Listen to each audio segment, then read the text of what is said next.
Living off dividends sounds like something reserved for people who already have everything figured out, but in reality, it's built the opposite way. It starts small with simple decisions that compound over time. The goal isn't to chase the highest yield or find a perfect stock, it's to build income that shows up consistently and grows without you having to constantly intervene.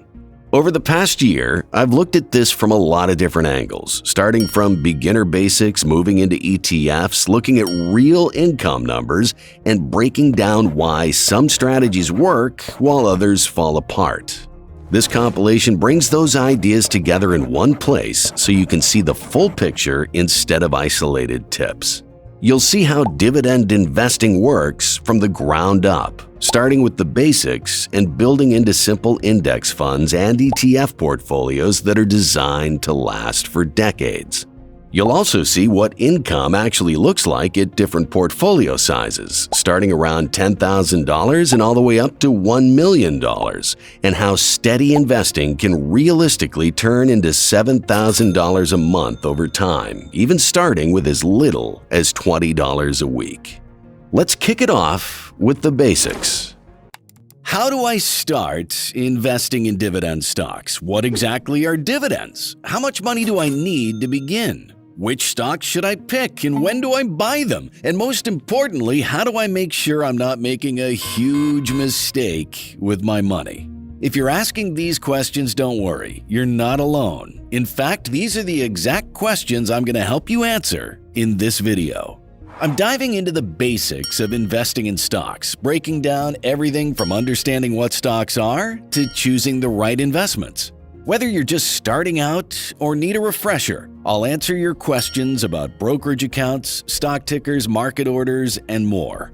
Plus, in the end, I'll show you and John how you can combine everything to create a well-diversified portfolio that can turn your $10 daily investment into a portfolio valued at around $3 million, with $60,000 in annual dividends equating to roughly $5,000 in monthly dividend income.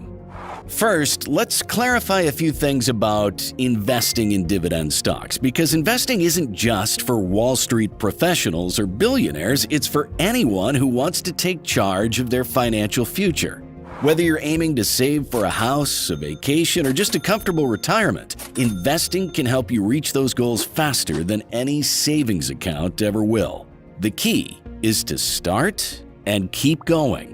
It's all about making your money work for you instead of the other way around. All right, now that I've got your attention, let's get to know stocks. In simple words, stocks are just a way to own a tiny piece of a company. When you buy a stock, or in finance terms, when you invest in a stock, you're not just throwing money into the void, you're actually becoming part owner of a business. Every time they do well, you do well. How? Well, let me explain. A stock is a piece of paper that represents a claim on a company's assets and earnings. When the company does well, whether it's making more money, launching new products, or expanding to new markets, its stock price tends to go up. And when that happens, the value of your little slice increases as well. But stocks aren't a get-rich-quick thing. There's always a little risk involved. The value of a stock can go up, but it can also go down. The key here is that stocks are an investment for the long term. So long as you're patient and keep a steady hand, the market tends to reward those who stay invested. Another thing that can come attached with stocks are dividends. These are called dividend stocks. They're like little bonuses that companies pay out to owners of the stocks. If you own a stock that pays a dividend, you'll receive a payout, typically in cash or sometimes in additional shares. These dividends are usually paid quarterly. So how can you invest in a dividend stock? Well, that's the next thing we're going to cover. I'm going to tell you how you can get started with investing even if you're not exactly swimming in cash right now. The first thing you and John need to start investing is a brokerage account. Think of it like your investment shopping cart. You'll use it to buy and sell stocks just like you would when buying something online. For stocks, I've partnered with Moomoo. It's an app that allows you to trade stocks, options, and ETFs from your laptop, iPad, or your phone, and they don't charge any commission fees, unlike some other brokerages that do. Moomoo offers powerful free features like financial analysis, market monitoring tools, and conditional orders, helping you spot bullish stocks and potential investment opportunities. New users can earn up to an 8.1% APY on idle funds for 3 months and enjoy a generous welcome bonus, including up to 15 free stocks and a 1.5% cash reward up to a $300 maximum on initial transfers. Sign up using my link in the description, make a deposit, and take advantage of these amazing rewards. Don't miss out on this opportunity to enhance your trading experience with Moomoo. Once your account is set up, you can link it to your bank account and start depositing funds. If everything goes smoothly, you can start with investing as little as $10 a day. And if you choose a stock like Home Depot with consistent investing habits, in 30 years, that initial daily contribution will turn into a massive $3 million portfolio. If you want to know how I got these numbers or how I selected Home Depot as a stock investment, then stick around till the end, because I'm going to tell you and John all about it, and along the way, show you similar stocks and a portfolio that can turn your $10 daily investment into a $3 million portfolio. Now, to really make sense of all the stock numbers and terms, you've got to understand how the stock market actually works. First up, let's talk about ticker symbols. These are like the stock's nickname, a short code used to identify a company on the stock market. For example, Home Depot's ticker symbol is HD, and Coca-Cola's is KO. Whenever you search for a stock, you'll see these abbreviations everywhere. It's your way of quickly recognizing a company without having to type out the whole name. Next is market orders versus limit orders. This is a big one. When you buy or sell stocks, you can place either a market order or a limit order, and each has its pros and cons. A market order means you're buying or selling immediately at the current market price. It's fast, it's simple, and it ensures you're in and out quickly. But sometimes you may end up paying a bit more or selling for a bit less than you were expecting. That's just the way the market works. On the other hand, a limit order is where you get to specify the exact price at which you're willing to buy or sell. If the stock hits that price, the order goes through. If it doesn't, well, you can wait, adjust your price, or cancel the order altogether. This gives you more control over the price, but there's no guarantee the trade will execute immediately or at all if the stock price doesn't hit your desired number. Next, let's talk about bid and ask. When you see a stock listed on your broker platform, you'll see two prices, the bid and the ask. The bid is the price that buyers are willing to pay for the stock, while the ask is the price that sellers are asking for. The difference between the two is called the spread, and it can tell you a lot about how liquid or easily tradable a stock is. The tighter the spread, the more liquid the stock. Wider spreads, on the other hand, may indicate less liquidity, meaning the stock isn't being bought or sold as frequently. Stocks of large, well-established companies like Apple or Microsoft usually have high liquidity, meaning there are plenty of buyers and sellers. For smaller or less popular stocks, liquidity can be lower, which might make it harder to enter or exit a position without impacting the price.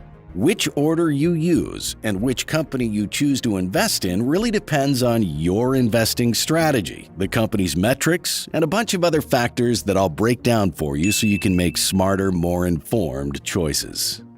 Alright, so now that you've got a handle on the basics, let's get to know how you can use all this knowledge for dividend investing. If you're someone who likes the idea of earning money just by owning stocks, then this could be a great strategy for you.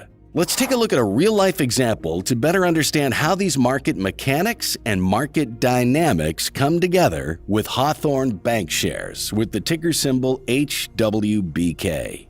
So this is a small regional bank with a relatively stable market position. Let's say you're interested in buying stock in Hawthorne Bank shares, and you look at the bid and ask prices. Let's say the bid price might be $20.10 and the ask price is $20.15. Just a small spread between them showing decent liquidity. Now, if you want to place a market order, you'll get in at the current market price of $20.12. But if you're looking to save a few cents, you might choose a limit order at $20.05 to wait and see if the stock drops to that price. On top of this, Hawthorne Bank Shares pays a dividend of about 19 cents per share quarterly. So if you owned 100 shares, that's $19 every quarter coming your way, whether you do anything or not. That's the beauty of dividend investing, getting that regular income stream while your investment could still appreciate over time. By understanding these mechanics like ticker symbols, orders, bid-ask prices, and dividends, you're already setting yourself up for smarter investing decisions. And with stocks like Hawthorne Bank Shares, you can see how these concepts play out in real time. Let's say you and John invested $10,000 in this company and reinvested all your dividends. After 30 years, your portfolio could be worth over $1 million. And here's how it could play out. After 1 year, your portfolio would be worth $11,349. After 10 years, your portfolio would be worth $37,657. After 20 years, your portfolio would be worth $171,738. Fast forward to 30 years, and you could be earning more than $100,000 a year in dividends alone, and your portfolio would be worth $1,082,373. I know this stock sounds great, but how do you actually find one like it? Well, it's easier than you might think. To start, you need to understand the different investing strategies, because if you want to win at investing, you've got to have a game plan, and that's what we'll explain next.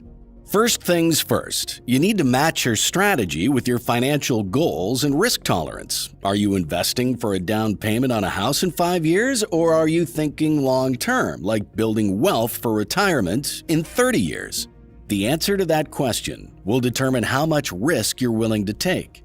For example, if you're planning on buying a house soon, you might not want to go all in on super stocks whose prices are very unpredictable. But if you've got a retirement plan, you can afford small investment amounts and stable stocks that over time would compound your wealth. And dividend stocks are actually ideal for this strategy. A common strategy is to diversify your investments. This means you don't put all your money into one stock, which helps spread out the risk. You might have some stocks, some bonds, and maybe even some real estate investments. Diversification is basically choosing not to put all of your eggs into one basket. Because if one egg cracks, don't worry, you've got others to fall back on. Now, when you're just starting out, you might feel a little overwhelmed by all the different strategies. That's totally normal. The good news is, you don't have to be perfect. One simple strategy you can try is dollar cost averaging. This is where you invest a fixed amount of money, let's say $10 a day, regardless of what the market is doing. It takes the emotion out of investing and helps you avoid trying to time the market, which is really hard to do successfully. So whether the stock price is high or low, you are investing the same amount. Over time, this can help you buy more shares when prices are lower and fewer when they're high, leading to a lower average cost per share. I should point out, one of the biggest misconceptions about dividend investing is that it's only for retirees or people who need income right away. Not true. Dividends can benefit investors of all ages, not just retirees. Think about it, dividends are a great way to grow your wealth automatically over time. When you reinvest your dividends, you're buying more shares without having to do anything extra. This process is known as dividend reinvestment, or DRIP, and it can supercharge your returns. Before we dive into specific investing strategies in detail, it's important to remember there's no one-size-fits-all approach. Your strategy should reflect your goals, your risk tolerance, and your investment horizon. With a solid strategy in place, you'll feel a lot more confident in your ability to navigate the ups and downs of the market. To make it easy for you, I've already handpicked a portfolio of stocks. In the end, I'll reveal this portfolio, which can turn a $10 daily investment into a $3 million portfolio valuation that'll pay $5,000 in monthly dividend income. Now, if you're not a fan of hassle, then you can just follow the best in the investing world, Warren Buffett. He's probably the most famous investor in the world, and he made his fortune by following the principles of value investing. Buffett bought $1 billion worth of Coca-Cola stock back in 1988. Over time, the dividends from Coca-Cola have been reinvested, growing his wealth exponentially to $25 billion. And today, it continues to pay him massive dividends of close to $1 billion every year. Warren Buffett's strategy is all about buying high-quality, dividend-paying companies and holding on to them for the long term. Simply put, value investing is about buying stocks that are currently undervalued by the market.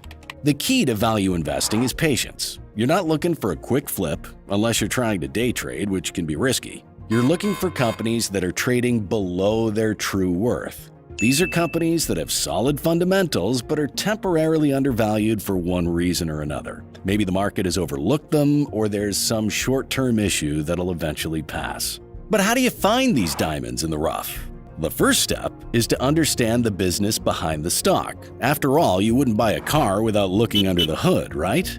Well, investing in a business is pretty much the same thing. You need to research the company's revenue streams, profitability, and overall long-term sustainability. This ensures you're not just betting on a stock price, you're investing in a real working business.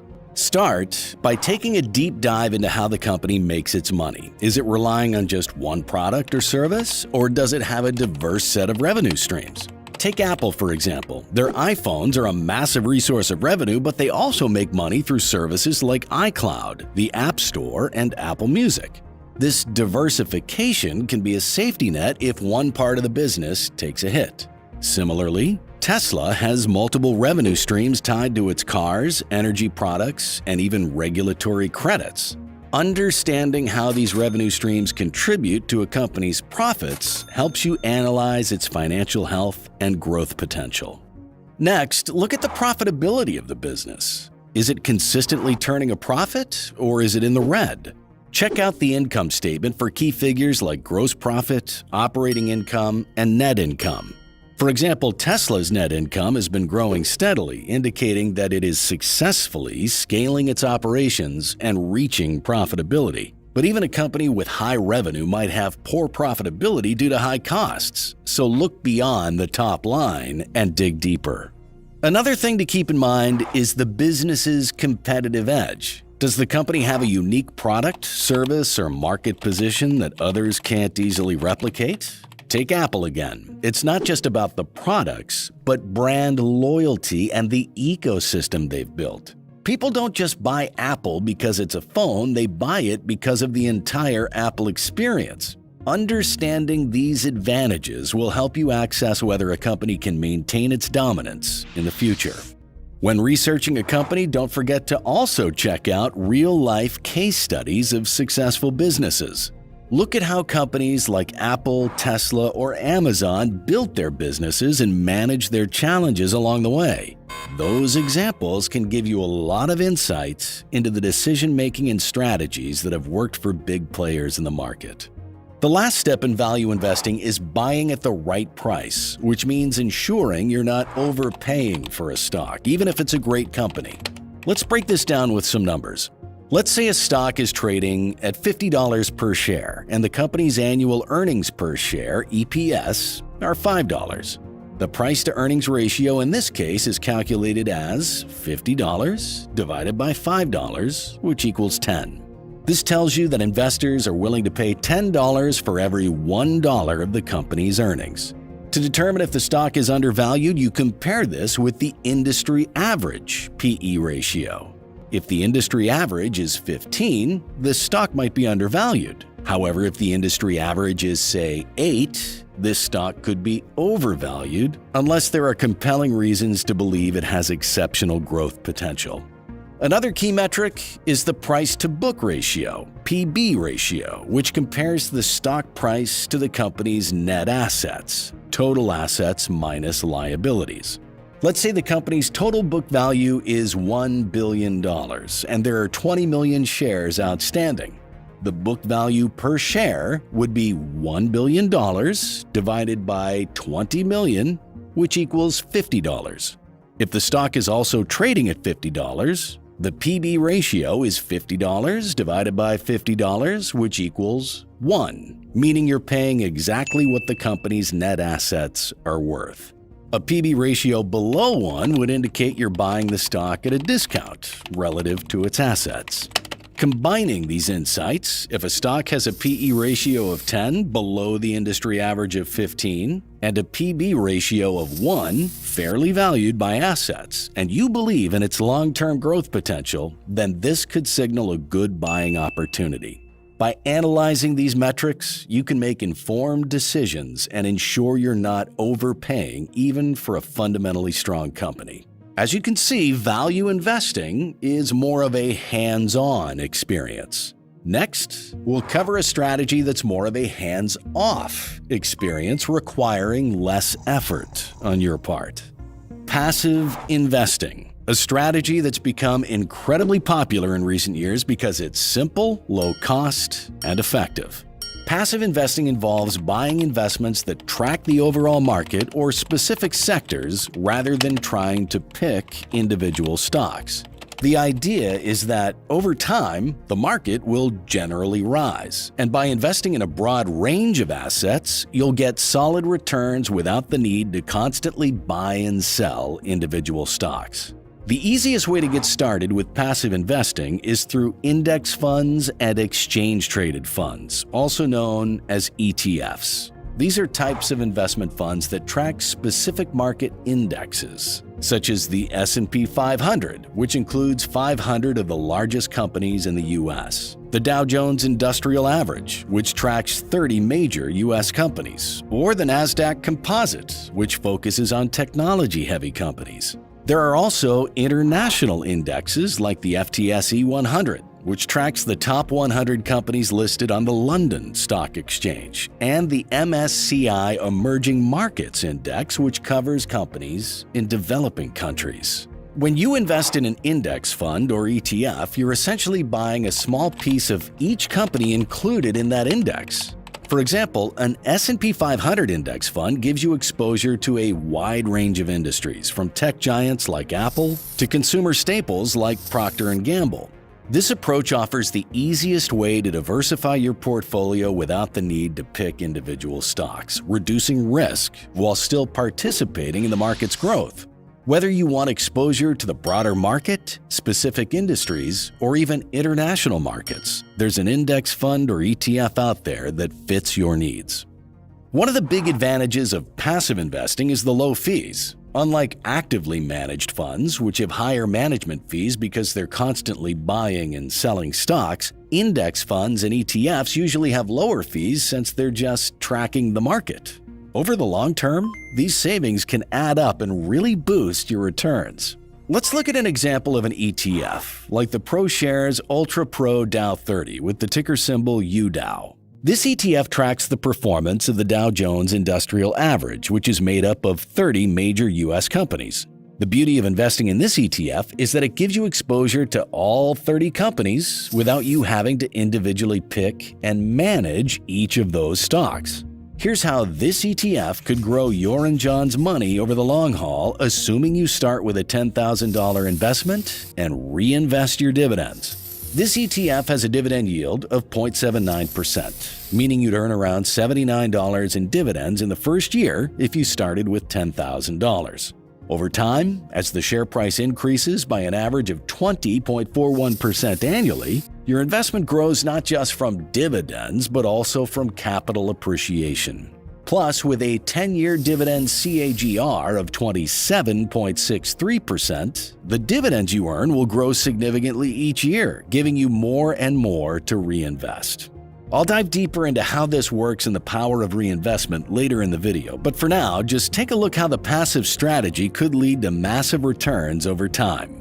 After 1 year, your portfolio would be worth $12,120. After 10 years, your investment could grow to about $70,181.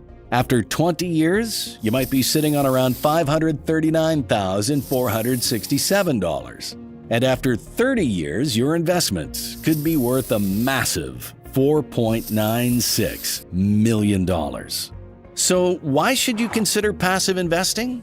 Because it's simple, effective, and low maintenance. It's a great option if you don't want to spend your time picking stocks or following the market every day. By investing in index funds and ETFs, you can achieve solid long-term growth without needing to be an expert. It's a fantastic strategy for beginners or anyone who wants to build wealth while keeping things as low stress as possible. Now, some of you might want a little risk in exchange for potentially big rewards. For that, the best strategy is known as growth investing. This strategy is all about finding companies that are growing fast and have the potential for explosive gains. The idea is that you're not looking for a quick paycheck in the form of dividends. Instead, you're hoping that your investment will appreciate in value as the company grows, often at a much higher rate than the market average. Think of it as betting on the next big thing before it hits the mainstream. But it comes with higher risk because the companies you're investing in may not have a long track record or a stable revenue stream. These companies are usually in the booming phase of their business cycle. While some of these companies may skyrocket, others could fall. So it's definitely a higher risk, higher reward game. But how do you find the right growth stocks? Well, first you want to look for companies that are growing their revenues and profits rapidly. These companies often reinvest their profits back into the business to fuel further growth, which means they may not pay dividends. That's okay though. Your reward comes from the increase in the stock price over time. Next, look for companies in industries with high growth potential, like artificial intelligence, clean energy, or e-commerce. Let's take a look at a real-world example of growth investing with Visa Incorporated. Over the past few decades, Visa has been one of the top-performing growth stocks thanks to the explosion in digital payments. And if you would invest in Visa today, your $10,000 investment could grow to over $1.4 million. That's the power of growth investing. Find a company with solid growth potential, then let the market work its magic. Now, don't expect these kinds of returns every year, and certainly don't expect them to come without some ups and downs along the way. Growth stocks can be volatile, and there will likely be periods where the stock price fluctuates. That's why growth investing is better suited for those with a long-term outlook. You need to be patient and willing to hold on to your stocks even when the market gets choppy. But if you choose the right companies and ride the waves of the market, growth investing can lead to big-time rewards. So, how do you read the market to make a profit from it? Well, that's our next stop. Let's dive in. If you've been watching the market, you know one thing is for certain. The market goes up, the market goes down, and sometimes it feels like it's just spinning in circles. This is volatility. But here's the thing, you don't have to shy away from all that movement. In fact, some investors make it work to their advantage. They use the Volatility Investing strategy, a strategy where investors actually profit from the ups and downs of the market. For sure, volatility investing can sound a little intimidating at first. After all, the market isn't exactly known for being predictable, and sometimes it can be downright unpredictable. However, for investors who understand how to take advantage of these swings, volatility can open up some great opportunities. The key here is to balance risk and reward, knowing when to act on a market dip and when to hold tight through a market rally. One of the most common ways to profit from volatility is by shorting stocks, which involves betting that a stock's price will go down. Here's how it works. You borrow shares of a stock from someone else and sell them at the current price. Later, if the stock price drops, you can buy the same shares back at the lower price, return them to the lender, and keep the difference as profit. For example, if you short a stock at $50 and the price falls to $30, you buy it back for $30, return the shares, and pocket the $20 difference. However, shorting is risky. If the stock price goes up instead of down, you'll lose money because you still have to buy the shares back now at a higher price. For instance, if the stock rises to $70, you'll have to buy it back at $70, losing $20 per share. That's why shorting is considered an advanced strategy and is best suited for experienced investors who understand the risks involved. Another way to profit from market volatility is by riding upward trends. If you can spot a stock that's starting to rally, maybe because of a new product launch or positive earnings, you can jump in and ride the wave for a while. But just like shorting, riding the wave requires you to stay on top of market news and trends. It's all about being quick and reacting to the market as it moves. The most important part of volatility investing is timing. It's important to recognize market trends and act quickly. But remember, while volatility can offer great opportunities, it can also lead to big losses if you're not careful. That's why it's crucial to manage risk and not put all your eggs in one basket. For those who are comfortable with the risk and have the ability to react quickly, volatility investing can be a powerful way to profit from market swings, but it's not for everyone. If you prefer a more stable, long-term approach, you might want to stick with strategies like value or dividend investing. That's what I do, and that's what I recommend for the majority of investors. Now let's cover how to analyze stocks, ETFs, or mutual funds using key ratios and metrics. When you're evaluating stocks, one of the first things you need to understand is how to analyze the numbers. It's like trying to figure out if your car's engine is in good shape by checking the oil, transmission, and engine light. Except here, you're checking things like PE ratios, dividend yields, and book value. Knowing what these ratios mean can give you valuable insights into a company's health, profitability, and growth potential. Let's start with two related metrics that go hand in hand: price per share, or PPS, and market capitalization, or market cap. Price per share is, of course, the amount you pay to buy a single share of the company's stock. It's a good starting point for evaluating stock prices, but it doesn't tell you the whole story about a company's size or overall value. This is where market cap comes in. Market cap is calculated by multiplying the company's current share price by the number of outstanding shares. It gives you an idea of the company's total market value and helps investors understand the company's size relative to others. Large cap companies like Apple or Microsoft are typically more stable but may grow slower. On the other hand, small cap stocks often offer higher growth potential but come with more risk. For example, Tesla is a large cap company with a high PPS, reflecting its dominant position in the electric vehicle market.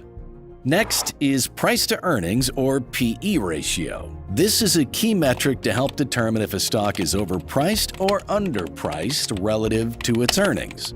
A high PE ratio could mean that investors expect high future growth from the company. For example, look at Visa. Its PE ratio is quite high, around 30, reflecting investor confidence in the company's ability to grow. On the other hand, if the PE is low, it could suggest that the market is underestimating the company's future prospects, or maybe the company is facing issues. Another important ratio is the price to book, or PB ratio. This compares a company's market value to its book value, essentially measuring how much you're paying for each dollar of assets the company owns. For example, a PB ratio of 1 means the market values the company at its book value. If it's above 1, you're paying more than the company's asset value, and if it's below 1, you're paying less. For companies like Coca-Cola with a PB of 8.89, you're paying a premium on the assets, but it reflects the strong brand equity and market dominance of Coca-Cola. Next up is the earnings per share, or EPS. This is a key metric that tells you how much profit a company makes for each share of its stock. It's calculated by dividing the company's net earnings by the number of outstanding shares. EPS is important because it shows the profitability of a company on a per-share basis and is often used to compare the profitability of companies within the same industry. A high EPS generally indicates strong profitability, while a low EPS might indicate that the company is struggling. However, you should always compare EPS with other companies in the same sector to get a sense of performance. Another ratio that's part of EPS is dividend yield, a favorite for income investors. This shows you how much money a company returns to shareholders in the form of dividends relative to its stock price. Coca-Cola, with a yield of 0.31%, offers lower immediate returns but is often seen as a stable, reliable company that slowly grows over time. On the other hand, American Tower has a much higher dividend yield at 3.14%, making it a more attractive choice for those seeking passive income. But here's the thing, ratios alone don't tell you everything. You also need to look at a company's balance sheet and income statement to get a complete picture. Take a look at Home Depot's balance sheet. They've got a hefty debt load with $64.13 billion in total debt, but their revenue is sky high, sitting at $154.6 billion. That's where ratios like debt to equity and current ratio come into play, helping you figure out whether the company is over-leveraged or managing their debt well. In the end, these ratios are just tools to help you understand how a company stacks up to the rest of the market. You'll want to use them in combination with your other research, such as understanding the company's industry, competitors, and future growth plans. You've got to look at all the pieces to get the full picture. Now, from my projections, which I showed you earlier, I prefer 3 key metrics: dividend yield, 10-year annual share price average, and 10-year dividend CAGR, or compounded annual growth rate. The 10-year average annual share price appreciation measures how much a stock's price has changed on average per year over the past 10 years. While this metric focuses on capital gains, it's important to look at it in combination with dividends, as it shows how well the stock has performed in terms of total return. 10-year dividend CAGR tells you how much the company has increased its dividend on average each year over the past 10 years. A high dividend CAGR means the company is growing its dividend at a healthy rate, signaling a commitment to returning value to shareholders. So yes, studying a company in depth is good, but you also need to know where it comes from, meaning which sector of the economy is it from?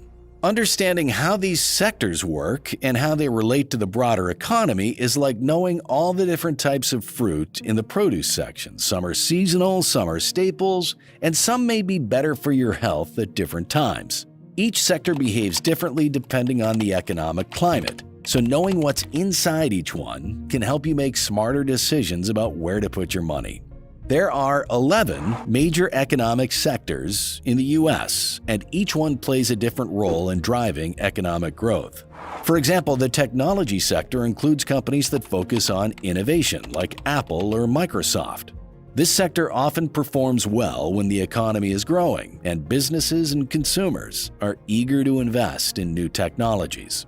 On the flip side, the utilities sector, which includes companies like NextEra Energy, is more stable, offering essential services like electricity and water. When the economy slows down, people still need their utilities, making this sector a safe bet for some investors.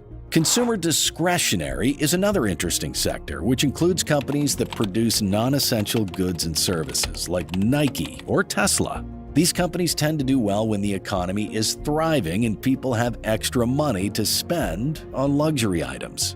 On the other hand, consumer staples like Procter & Gamble or Coca-Cola provide essential products like food and cleaning supplies that people continue to buy no matter how the economy is doing. This makes them more stable and less impacted by economic cycles.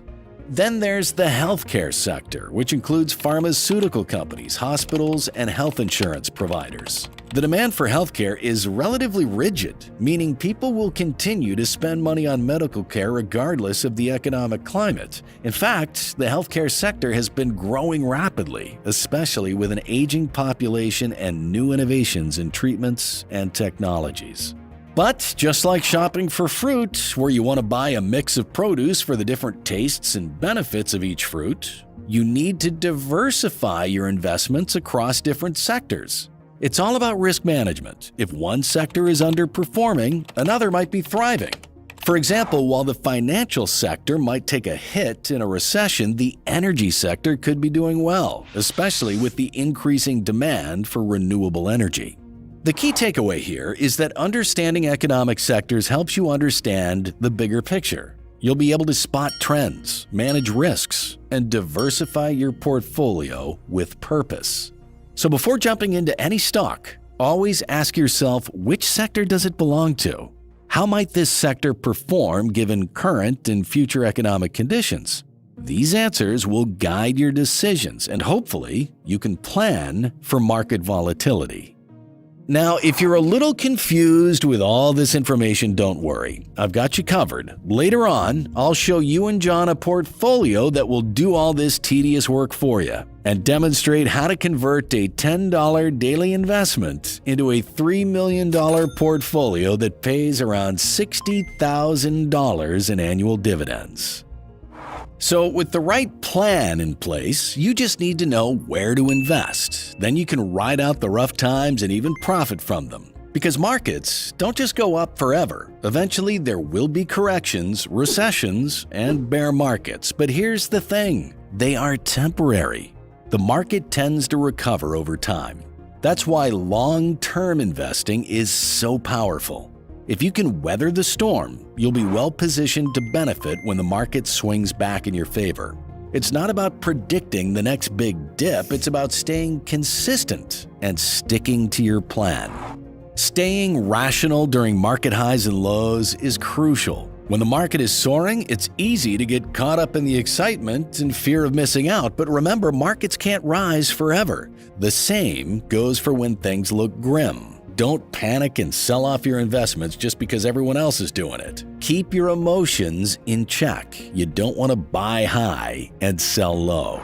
Developing a long-term plan for different market conditions is one of the best ways to stay calm during volatile times. Make sure your portfolio is diversified, so if one sector or stock drops, others can pick up the slack. For example, if you have a mix of growth stocks, dividend stocks, and bonds, the volatility of any single investment won't have as big an impact on your overall portfolio. Plus, regular contributions to your portfolio, like through dollar cost averaging, can help smooth out the effects of market swings. When the market is down, you're buying more shares at a lower price, which helps when the market rebounds. It's not just emotions that you have to keep in check, you also have to make the right decisions when faced with a ton of information. This is often called analysis paralysis, and it's something that can really hold you back from making progress in your investment journey. If you've spent hours reading up on stocks, strategies, and data points but never really hit the buy button, listen, you're not alone. But here's the thing, overthinking it can harm your investing journey. The truth is, perfect knowledge doesn't exist. No matter how much research you do, there will always be an element of risk involved in investing. So how do you get past the paralysis? Start small. You don't need to make the perfect decision right away. In fact, you probably won't make perfect decisions in the beginning, and that's okay. The important thing is to take that first step. Start by investing a small amount, learn from the experience, and build confidence. As you gain experience, you'll start to see patterns, learn how markets behave, and develop a gut feeling for what works for you. Building confidence through small, consistent steps is the key. Just like when you're working on your fitness, starting with lighter weights and gradually increasing the intensity helps you build strength over time. The same goes for investing. Starting with small amounts allows you to get comfortable with the process and learn to handle the market's ups and downs without feeling overwhelmed. As you go along, your confidence will grow, and so will your understanding of how it all works. Another thing, consistency over perfection. You might feel like you need to pick the perfect stock or time the market perfectly, but that's just not realistic. What's more important is staying consistent with your contributions. Whether you're adding $10 or $50, consistently investing over time will yield better results than trying to time the market or waiting for the perfect opportunity.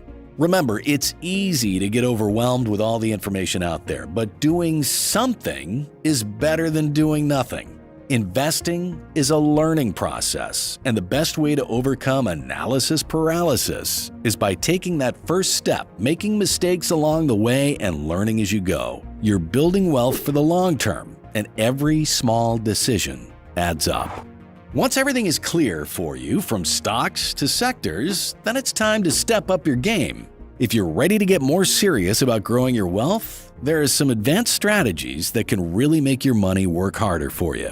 One is reinvesting dividends, which is one of the most powerful tools for compounding returns. Instead of cashing out your dividend payments, you instead use that money to buy more shares of the stock. Over time, this has a snowball effect where your dividends earn more dividends and your investment grows exponentially. Let's break it down with an easy example. Let's say you make an initial investment of $10,000 in a stock that pays a 5% annual dividend.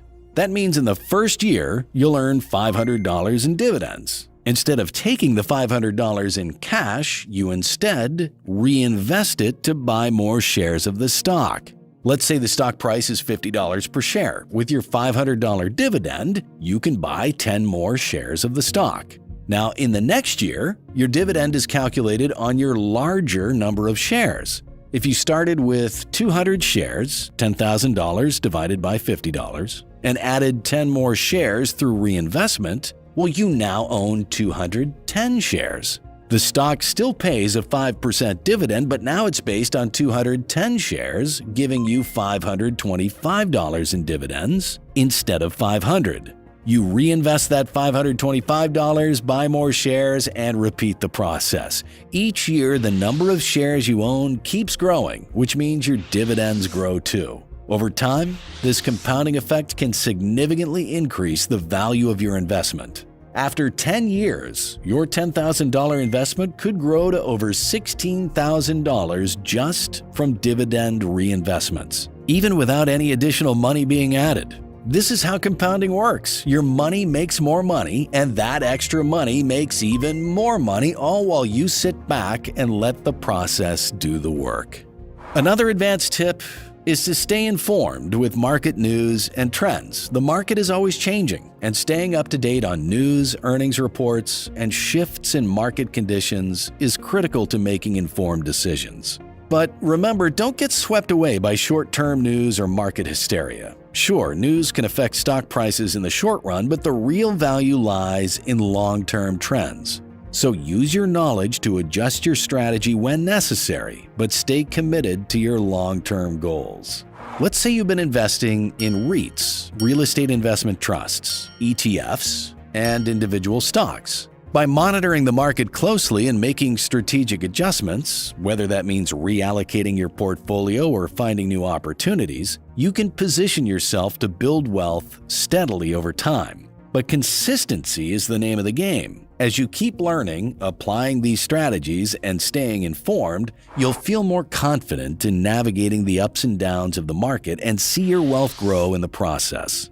While staying consistent is important, you don't have to do it alone. In today's fast-paced world, technology can be your best friend when it comes to investing.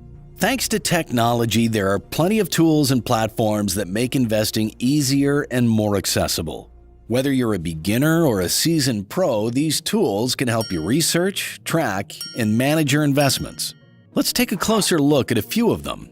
First off, let's talk about Seeking Alpha. This online platform is one of the most popular free resources out there for tracking stock prices, reading news, and analyzing financial statements. You can create custom watch lists to monitor the stocks you're interested in and get real-time price updates. It also offers tools to dive into the details like company financials, historical performance, and even analyst ratings.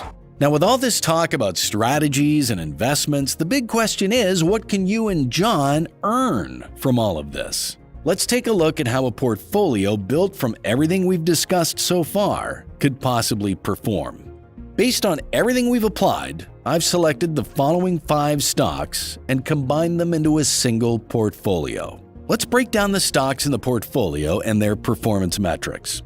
The portfolio includes companies like Coca-Cola, which has a solid forward dividend yield of 1.98% and an impressive dividend growth at 14.87%.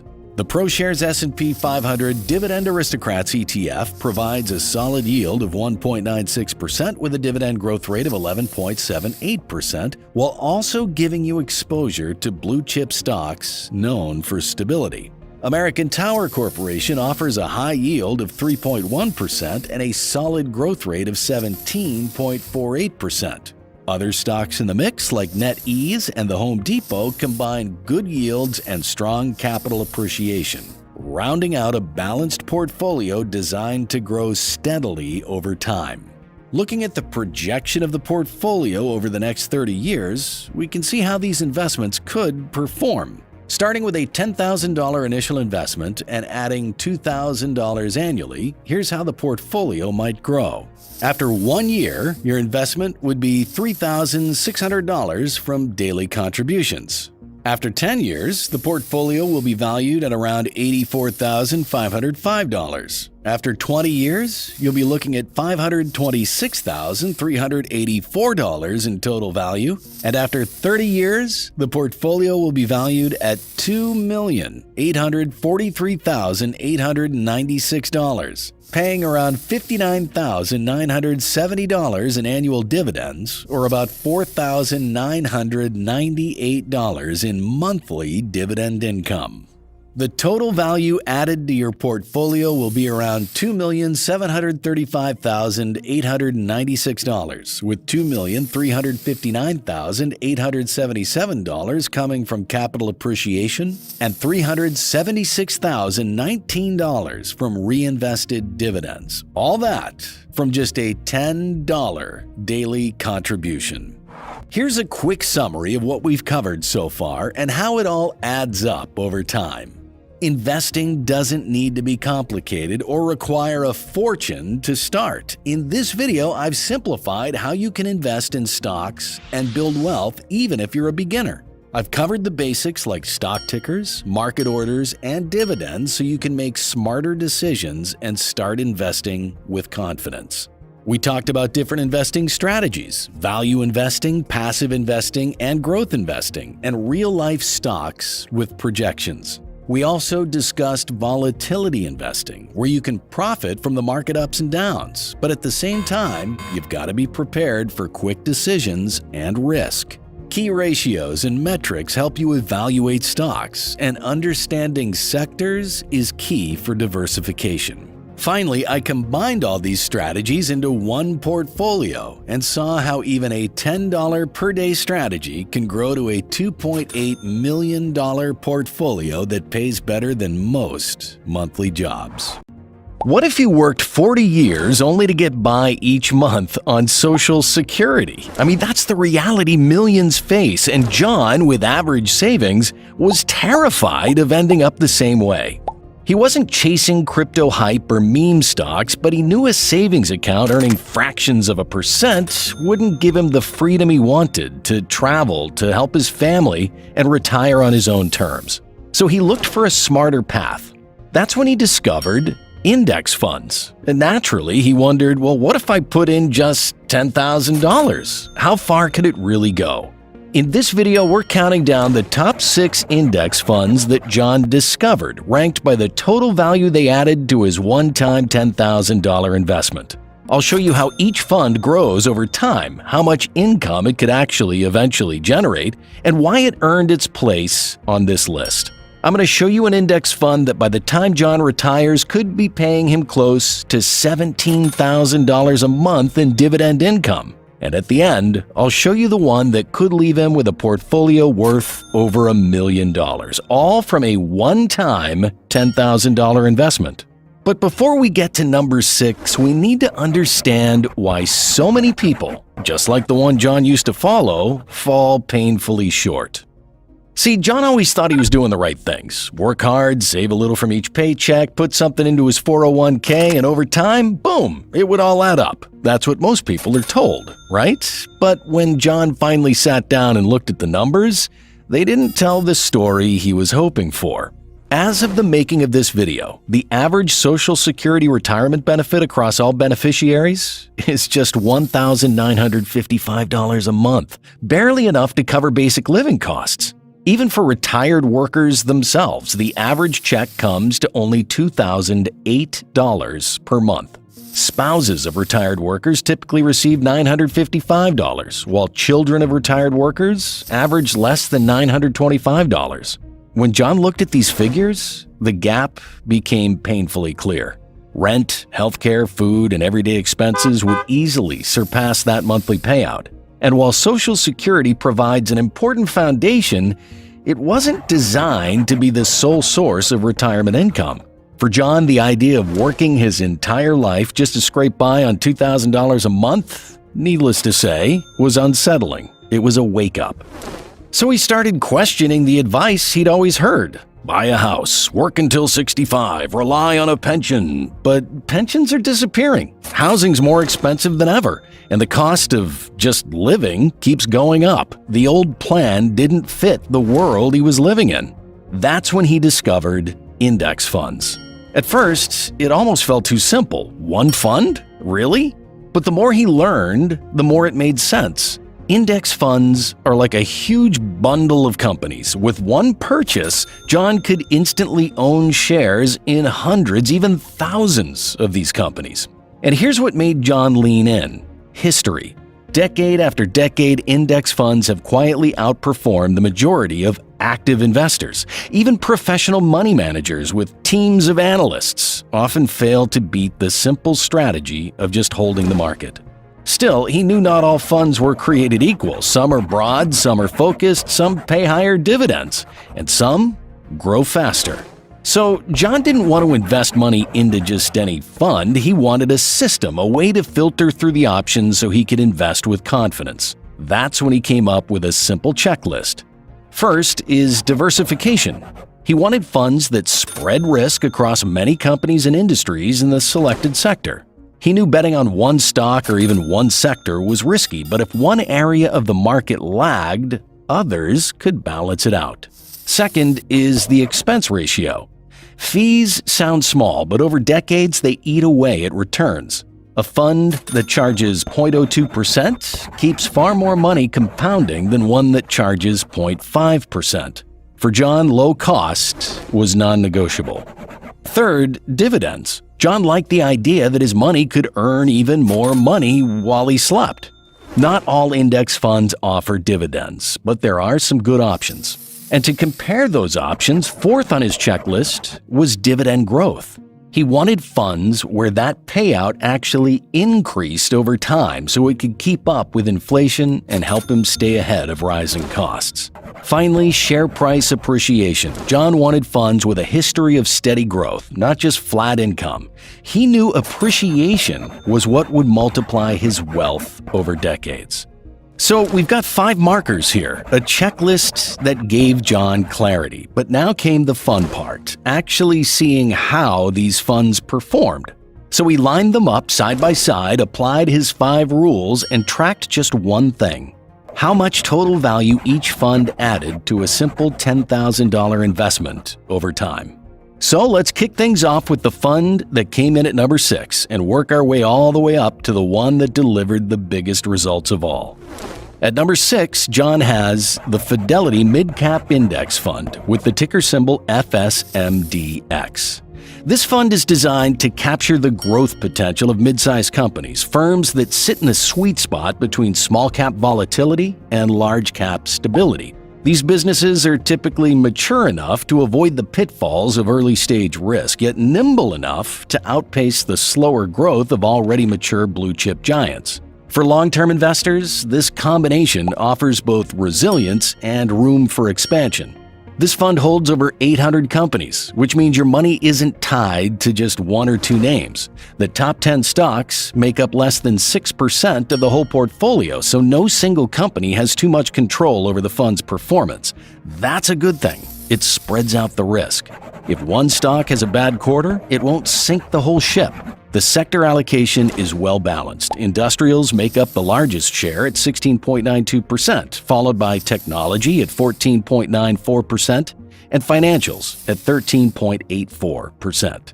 Smaller allocations to healthcare, real estate, and utilities give it a nice balance that can handle market turbulence. Looking back at its historical performance, FSMDX has shown steady strength over time. In the past decade, the fund has gained nearly 124%, including a 60% rise over 5 years and close to 10% in just the last 12 months. On the risk side, this fund has a turnover ratio of 15%. That means about 15% of the fund's value was traded over the past year, buying or selling stocks to stay aligned with the index. It's a bit more active than some index funds, but still pretty low overall. And with an expense ratio of just 0.03%, basically a tiny annual fee, that means more of your returns stay in your pocket. The fund strikes a balance between growth and stability with a current dividend yield of 2.32% and a 10-year dividend growth rate of 4.14%. To top it off, on average, the fund's value has increased by about 8.16% per year. That's the kind of consistent compounding that quietly builds wealth over time. John sat down, ran the numbers, and watched the projections unfold. He wanted to see what a single $10,000 investment in this fund could really become over time. After just 1 year, that $10,000 could grow to around $11,048. In 10 years, it more than doubles to $26,179. By year 20, it hits $64,573. And if left untouched for 30 years, it climbs all the way to $153,077, paying about $993 in annual dividends. Out of the total portfolio value, around $126,771 would come from share price growth, while reinvested dividends add another $16,306, bringing the total value to $143,077. These returns are solid, but there are even better options. In a couple of minutes, I'll show you an index fund that could pay John nearly $17,000 a month in dividends at retirement. And at the end, the one that could leave him with over $1 million from a single $10,000 investment. So FSMDX gave John a solid start. It wasn't the flashiest pick, but the balance of steady growth, solid dividends, and broad diversification made it a reliable piece of the puzzle. Next, John wanted something even broader, something that wouldn't just target one slice of the market, but give him access to everything. That's where the fifth fund comes in, and at number 5, we have the Schwab Total Stock Market Index Fund with the ticker symbol SWTSX. This fund is the definition of full market exposure. Instead of focusing only on the biggest companies, it mirrors the entire U.S. stock market, from the household name giants all the way down to the smaller firms that add depth and balance. That means every time you invest, you're essentially buying a piece of the entire U.S. economy.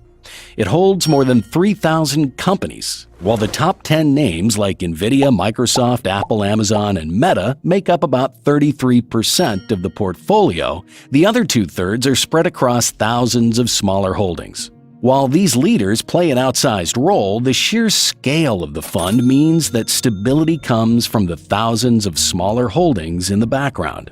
Speaking of sectors, the breakdown closely mirrors the actual U.S. economy.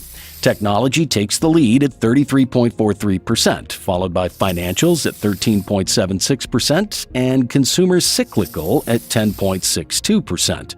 There are also solid allocations in communication services, healthcare, industrials, and smaller slices in energy, real estate, and utilities. On the other hand, history backs up its promise. Over the past year, it has delivered a 17.18% gain, while the 5-year return came in at 90.49%. Stretch the horizon to a decade, and total returns reach nearly 218%. These figures highlight the strength of broad market exposure, steady growth over time, even with the inevitable dips that come with owning everything. On the risk side, it moves almost in perfect sync with the market. Its beta sits at just over 1.00. That means it's neither more nor less volatile than the market overall. With a super low expense ratio of 0.03%, it's incredibly cost efficient, and thanks to its low turnover rate of just 2%, it avoids excess trading costs and keeps things tax-friendly. The fund currently pays a 1.1% dividend yield, and those payouts have been growing at about 6.05% annually over the past decade. Combine that with its average share price appreciation of 12.06%, and it is a strong candidate on John's list. So John ran the projections. He wanted to see how far $10,000 could go if left completely untouched in SWTSX. After 1 year, his investment is projected to be $11,316. After 10 years, it could grow to $33,663. At the 20-year mark, it's projected to reach $109,458. And if he holds it for 30 years, that single investment could climb to around $349,325. Of the total growth, about $330,755 would come from share price appreciation and $8,569 from reinvested dividends, bringing the total value added to $339,325. So SWTSX isn't about chasing jackpots. Its strength lies in simplicity, broad exposure, low cost, and the patience to let compounding do the heavy lifting. But John also wanted something that could serve as the backbone of his portfolio, a fund that captured the strength of America's biggest companies without the need to overthink. And that brings us to number 4. The Fidelity 500 Index Fund with the ticker symbol FXAIX. This fund is one of the purest ways to tap into the U.S. economy. It's designed to mirror the S&P 500, which means it gives exposure to 500 of the largest American companies across tech, healthcare, financials, consumer goods, and more. And with an ultra-low expense ratio of just 0.02%, John saw it as one of the cheapest, most efficient ways to own a piece of corporate America. Looking deeper into the holdings, technology makes up just over 35% of the portfolio, followed by financials, healthcare, industrials, and consumer cyclicals. The top 10 names, led by NVIDIA, Microsoft, and Apple, account for nearly 38% of the fund. At first, that concentration in tech raised a concern for John. Too much weight in one sector could mean sharper swings, but with 500 companies spread across nearly every part of the economy, that risk gets balanced out. The performance track record speaks for itself. Over the past year, FXAIX returned about 17%. Across 5 years, the fund nearly doubled, rising 96%, and over 10 years, it surged an impressive 236%. The ride wasn't perfectly smooth, but the long-term trend showed that patience pays off. Of course, no fund is without risk. The tilt toward technology means FXAIX can be more volatile during corrections, and the weight of the top holdings means results are heavily influenced by just a handful of companies. But with a low turnover ratio of just 3% and rock-bottom costs, John saw very little drag on returns. FXAIX also pays a 1.14% dividend yield, and those dividends have been growing by about 7.01% per year over the last decade. On top of that, it has an average annual share price growth of 12.73%. So, John ran the projections. He wanted to see what a simple $10,000 investment could realistically turn into if he just left it alone. After 1 year, the balance is projected at around $11,387. After 10 years, it climbs to about $35,845. 20 years in, it grows to roughly $124,094, and by year 30, it could be valued at around $421,363. Most of that, about $400,775, would come from price growth, while reinvested dividends would add another $10,588, bringing the total added value to $411,363. Next, at number 3 on John's list, is the Fidelity U.S. Sustainability Index Fund with the ticker symbol FITLX. This fund stands apart from the traditional choices because it isn't only about returns, it's also about responsibility. FITLX invests in companies that meet strict environmental, social, and governance standards. In simple terms, it focuses on businesses that aim to operate responsibly while still growing profits. Looking into the holdings, John realized this wasn't some niche experiment. The fund owns about 281 companies, but over half, about 52%, is concentrated in its top 10 positions. So at first glance, that looked risky. But then he saw the names: NVIDIA, Microsoft, Alphabet, Tesla, Eli Lilly, MasterCard. These are global leaders shaping the future. Nearly 40% of the portfolio leans into technology, while healthcare, financials, and consumer-driven companies round out the rest. That tilt toward innovation helped explain its strong performance edge.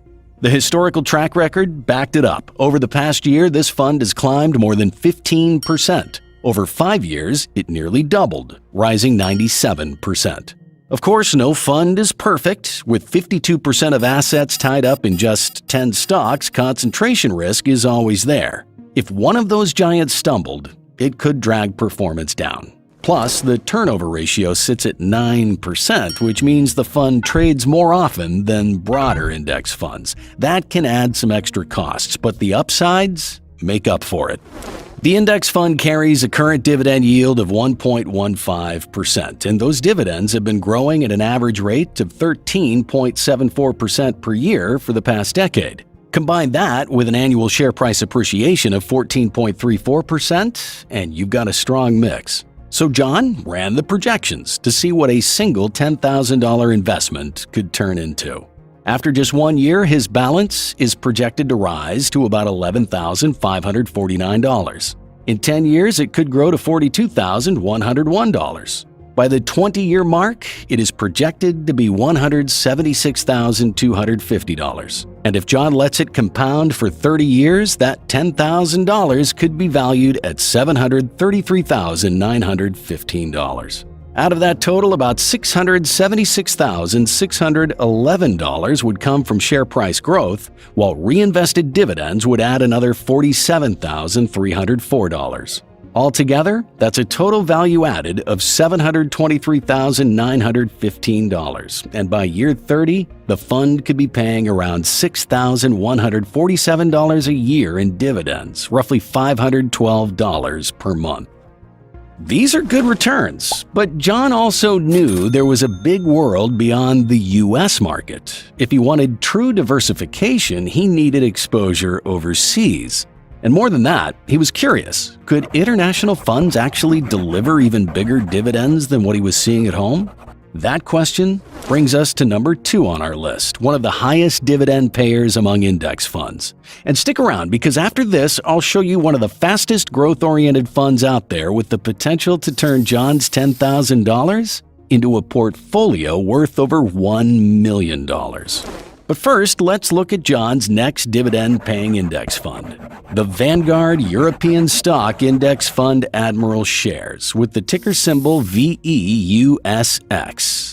This fund gives access to Europe's equity markets, tracking a broad benchmark of large and mid-sized companies across developed economies like Germany, France, Switzerland, and the UK. With over $34 billion under management and an expense ratio of just 0.08%, it is a low-cost way to diversify globally without venturing into anything speculative. VEUSX owns more than 1,200 companies, and its top 10 holdings make up only about 16% of the portfolio. That spread means no single company can make or break the fund. Financials hold the largest share at 23%, followed by industrials at 20%, healthcare at 12.6%, consumer defensive at almost 9%, and technology at 7.6%. Some of the biggest names include SAP, ASML, Nestle, and Roche, global players known for stability and resilience. This broad diversification is a smart way to capture European growth without betting too heavily on one sector. Performance-wise, VEUSX is steady rather than explosive. Over the past year, it returned 13.26%. Across 5 years, it climbed 44.76%. Over 10 years, it gained 61.52%. So the growth is slower than U.S. tech-heavy funds, but more measured, reflecting Europe's steadier economic pace. For John, that wasn't a drawback. It was exactly what diversification should look like: different markets moving at different speeds. Risk metrics back that up. With a beta of 0.7 over the last 2 years, the fund is actually less volatile than the U.S. market. Its turnover ratio is just 3%, keeping costs low, and its dividend yield is higher than most US-based index funds. Of course, Europe faces challenges: slower GDP growth, political changes, and currency swings, but the stability of multinational giants makes this fund appealing for the long haul. The index fund also offers one of the highest yields on the list, currently at 2.87%. Even better, those dividends have grown by an average of 13.03% per year over the past decade. Share price appreciation is more modest at 4.56% annually, but paired with dividend growth, the combination is strong. So John ran the projections. What would $10,000 turn into here? After 1 year, his balance is projected at about $10,743. In 10 years, it'll grow to $23,258. By year 20, it could be valued at around $87,170. But the real surprise comes at year 30 thanks to compounding dividends. At that point, his balance would reach $884,436. What's striking is where that growth comes from. Roughly $724,461 of it would be from reinvested dividends, while only about $149,975 would come from price appreciation. Altogether, that's a total value added of $874,436. And by year 30, the dividend stream alone could be massive, around $198,862 per year, or about $16,572 every single month. At that level, John could cover all his living expenses with room to spare. He could pay his mortgage or rent without a second thought, travel regularly, or simply enjoy retirement without the constant stress of budgeting. So, VEUSX gave John something none of his US funds could: global diversification with the solid, dividend-driven returns. But he also wanted to push the other direction, to see just how far pure and one of the best growth index funds could take him. That curiosity brings us to number 1 on the list, the Fidelity NASDAQ Composite Index Fund, ticker symbol FNCMX. This fund is the most aggressive growth option on the list. Unlike broad market funds that spread evenly across all industries, this index fund leans heavily into innovation. The NASDAQ Composite is home to companies that are reshaping how people live, work, and connect, making this fund a natural choice for investors seeking capital appreciation, even if it comes with higher volatility. Looking inside, the scale of this fund is huge. It holds nearly 2,900 stocks, but it isn't spread evenly. The top 10 companies, Nvidia, Microsoft, Apple, Amazon, and Meta among them, make up nearly 60% of the portfolio. That means the fund's performance is closely tied to these mega-cap names. Sector allocations make the story even clearer. More than half of the portfolio is technology, with communication services and consumer cyclicals accounting for most of the rest. For John, that concentration made it feel riskier than his other picks, but it also explained why the fund's growth has been so explosive.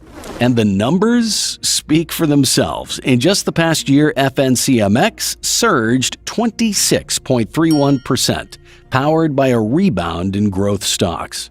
Over 5 years, it more than doubled, climbing 105.87%. Over a decade, the total return was staggering, 356.39%. Those numbers highlight both the opportunities and the risks. When tech leads the market, FNCMX shines brighter than almost anything else. But downturns can sting.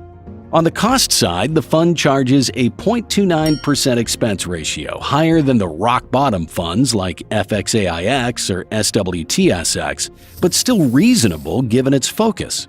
And with turnover at just 2%, it's clearly built to be held long-term. The real risk here isn't cost, it's the concentration in a handful of massive trend-setting companies. With so much tied to a handful of mega-cap names, FNCMX is especially sensitive to shifts in innovation trends, regulations, and consumer demand. FNCMX is clearly growth-oriented. Its dividend yield sits at just 0.52%, and dividend growth over the past decade has averaged 4.76%. So income isn't its strength. The real story here is price appreciation projected at an annual rate of 17.05%. So, John ran the projections. If he put in $10,000 today, after 1 year, the balance is projected at about $11,757. After 10 years, it could grow to around $49,564. 20 years in, the balance climbs to roughly $240,973. And at the 30-year mark, that same $10,000 could explode to about $1,165,509. Almost all of that growth, about $1,153,098, would come from price appreciation, while reinvested dividends would only add about $2,411. Dividend income itself stays minimal, projected at just $115 per year, or about $10 a month even after 30 years. So, this is not the fund you choose for cash flow, but it is the one you choose when you want pure, aggressive growth. What if I told you that just 3 ETFs could make you wealthy over time without picking a single stock, timing the market, or spending hours researching companies? It sounds way too simple, right? But that's exactly what some of the most successful long-term investors have done for decades, and it all started with one legendary man, Jack Bogle. In this video, I'm going to show you and John Bogle's original 3 ETF portfolio, how it works, what kind of returns it actually delivers, and why it needs an upgrade for today's economy.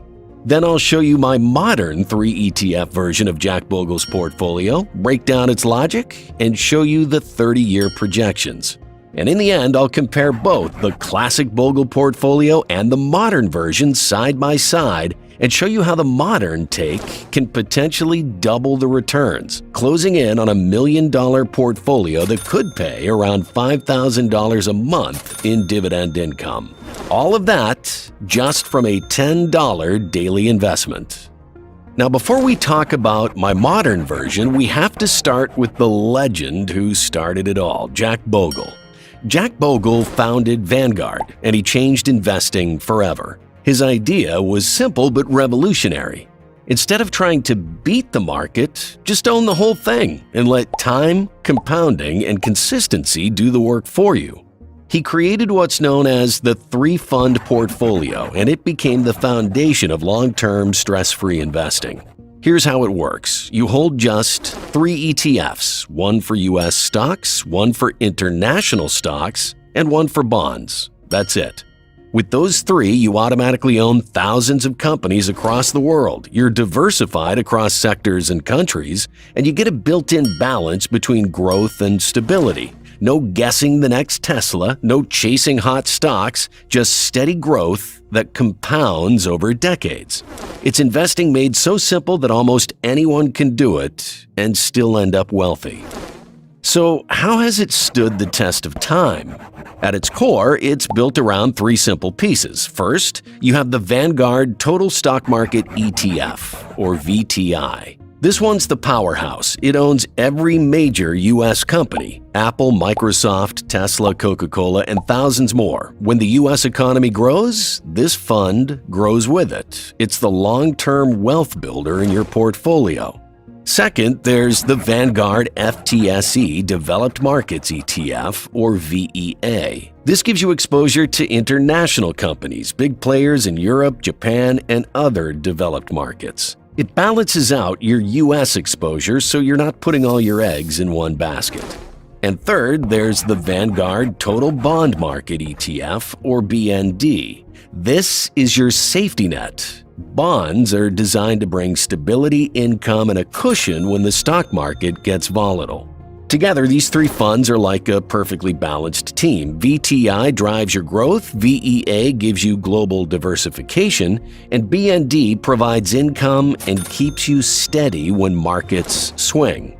Think of it like a 3-legged stool. You've got one leg for growth, one for diversification, and one for safety. If you sit on just one leg, you're going to fall over. But with all three, you're balanced, stable, and able to hold your ground long term. And that's exactly why this portfolio became a timeless favorite among investors. It's not flashy, it's not complicated, but it works, and it's helped millions of people build wealth the slow, steady, stress-free way. However, when you look closely at how these ETFs have performed in recent years, you'll notice something interesting. There's a little room for improvement. Before we see what kind of return you can expect from Bogle's portfolio, quick shout out to the sponsor of this video, Moomoo. If you've been investing through your bank or one of those bare-bones apps, this might be a good upgrade for you. Moomoo is a free platform that gives you real-time market data, advanced tools, and zero-commission trades all in one clean, easy-to-use app. New users right now can get up to $1,000 in NVIDIA stock just for opening an account and making a qualified deposit. The more you deposit, the more NVIDIA stock you earn. It starts at $20 for $100 and goes all the way up to $1,000 in stock if you deposit $50,000. That's on top of their usual promos. You still get 8.1% APY on uninvested cash, and yes, that cash is FDIC insured up to $1 million. You'll also get access to Morningstar research, analyst ratings, and premium news sources like the Wall Street Journal and Bloomberg. So if you want to check it out, the link is in the description and pinned comment. Even if you're just curious, the promos alone make it worth a look. So thanks again to Moomoo for supporting the channel. Now, let's get back to our video and talk about what the Bogle portfolio projections actually look like. If you invested just $10 a day, about the price of a coffee and a muffin, into Jack Bogle's classic 3 ETF portfolio, here's how the numbers play out. The portfolio is made up of 3 ETFs, VTI, the Vanguard Total Stock Market ETF, which makes up 50%, VEA, the Vanguard FTSE Developed Markets ETF, which makes up about 30%, and BND, the Vanguard Total Bond Market ETF, which makes up 20%. Each of these plays a specific role. VTI is your main growth driver, VEA brings in international exposure covering developed markets like Europe, Japan, and Australia, and BND is your income and safety hedge. When we look at their numbers, BND has a dividend yield of 3.81% with 6.85% dividend growth, though its share price actually declined slightly over time at negative 0.88%. VEA pays 2.79% with strong 11.18% dividend growth and 4.81% annual appreciation. And VTI, the U.S. core, offers a 1.13% yield, 5.45% dividend growth, and 11.94% yearly price appreciation. Blending all of that together, the portfolio as a whole gives you a 2.16% dividend yield, 7.45% dividend growth, and about 7.24% annual price appreciation. That's pretty balanced, not explosive, but steady and reliable. Now, if you invested that $10 a day and just stayed consistent, after 1 year, you'd have about $3,650 invested. After 10 years, your portfolio is projected to be around $56,608. 20 years in, it's projected to be roughly $196,639, and after 30 years, the portfolio would grow to about $544,947. By year 30, that same portfolio is projected to be paying you about $11,364 in annual dividend income, or about $947 a month in passive dividends. But here's the catch. While this strategy is still solid, parts of it haven't aged well. In a couple of minutes, I'll show you an upgraded, modern version of the Bogle 3 ETF portfolio. And at the end, I'll compare both the classic Bogle portfolio and the modern version side by side and show you how this modern approach can potentially double the returns, closing in on $1 million portfolio that could pay around $5,000 a month in dividend income. But before I show you the upgraded version, let's talk about why the original Bogle portfolio, as brilliant as it is, needed a refresh. When Jack Bogle created his three-fund strategy decades ago, bonds were paying 5 to 6% a year, and international markets were growing quickly. That mix made perfect sense back then, but the world looks very different today. First, bonds don't deliver the same protection or income anymore. The BND ETF has averaged less than 2% over the last decade, and that's barely keeping up with inflation. And only recently it managed to get up to around a 3 to 4% range. Second, the international ETF, VEA, has underperformed the U.S. market for almost 15 years. U.S. companies like Apple, Microsoft, and Google are already global, so you're getting worldwide exposure without needing a separate international fund. And third, a new generation of ETFs has entered the game that combines strong dividends with solid growth. So instead of adding complexity, I kept Bogle's three-fund simplicity but updated the building blocks to fit the modern market. Let me show you what the modern 3 ETF portfolio looks like and how it fixes every weakness of the original. So here's how I upgraded Jack Bogle's classic idea for today's market. I didn't reinvent the wheel, I just swapped out the older parts for newer, higher-performing ones that match how the world works now. My modern 3 ETF portfolio keeps the exact same structure: one core fund for growth, one for income, and one for diversification. First, the foundation.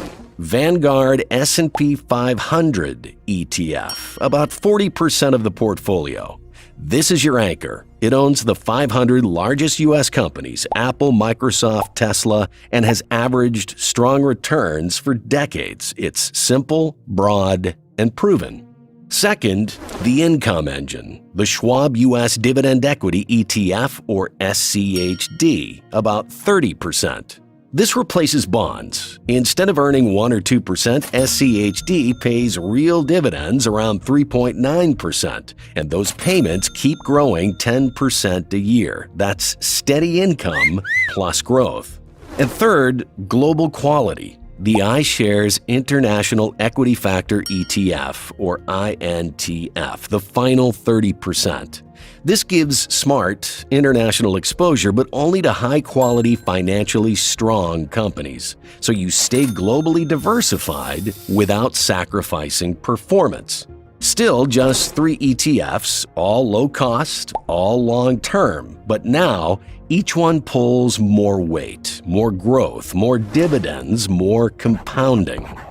All right, so let's talk about how this modern 3 ETF portfolio actually performs when we put real numbers behind it. If you invested the same $10 a day every single day into this upgraded portfolio, here's what happens over time. When you blend all 3 together, the upgraded portfolio averages a 2.46% dividend yield, a 10-year dividend growth rate of 11.45%, and an annual share price appreciation of 7.71%.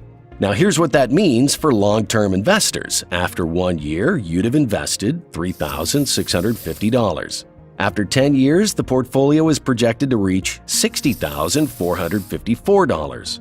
After 20 years, roughly $251,043. And after 30 years, your total portfolio value would reach around $984,432. By year 30, this portfolio would be paying approximately $60,864 per year in dividends, or about $5,072 every single month, completely passive. Now let's compare it directly to Jack Bogle's original portfolio and see how massive the difference really is. Let's put them side by side. If you invested just $10 a day every day and stayed consistent for 30 years, the classic Jack Bogle 3 ETF portfolio would grow to about $544,947. It's simple, effective, and completely stress-free. And by year 30, it would be paying you around $11,364 per year in dividends, which comes out to roughly $947 every single month in passive income. This is good, but compared to the modern version, the upgraded 3 ETF portfolio results are on a completely different level. After 30 years, this updated version compounds into roughly $984,432, almost double the value of the original portfolio. And here's the most exciting part: by year 30, it's paying around $60,864 per year in dividends, which is about $5,072 every single month, 5 times the passive income of the original strategy. What's happening here is simple but powerful. ETFs like SCHD and INTF grow their dividends much faster. SCHD at 10.43% and INTF at 19.36%. And that creates a compounding snowball effect. Your dividends buy more shares, those shares pay larger dividends, and the entire portfolio accelerates faster every year. So in the end, the philosophy hasn't changed. It's still Jack Bogle's core idea: stay simple, stay diversified, and stay consistent. The difference is that this modern 3 ETF version takes that timeless formula and adapts it for today's world with higher compounding, stronger income, and a much faster path to financial freedom. Everyone knows Warren Buffett is rich, but most people have no idea how he actually gets paid. Spoiler, it's not stock trading. It's a slow, almost boring system built around dividend stocks that generates billions even when the market is crashing.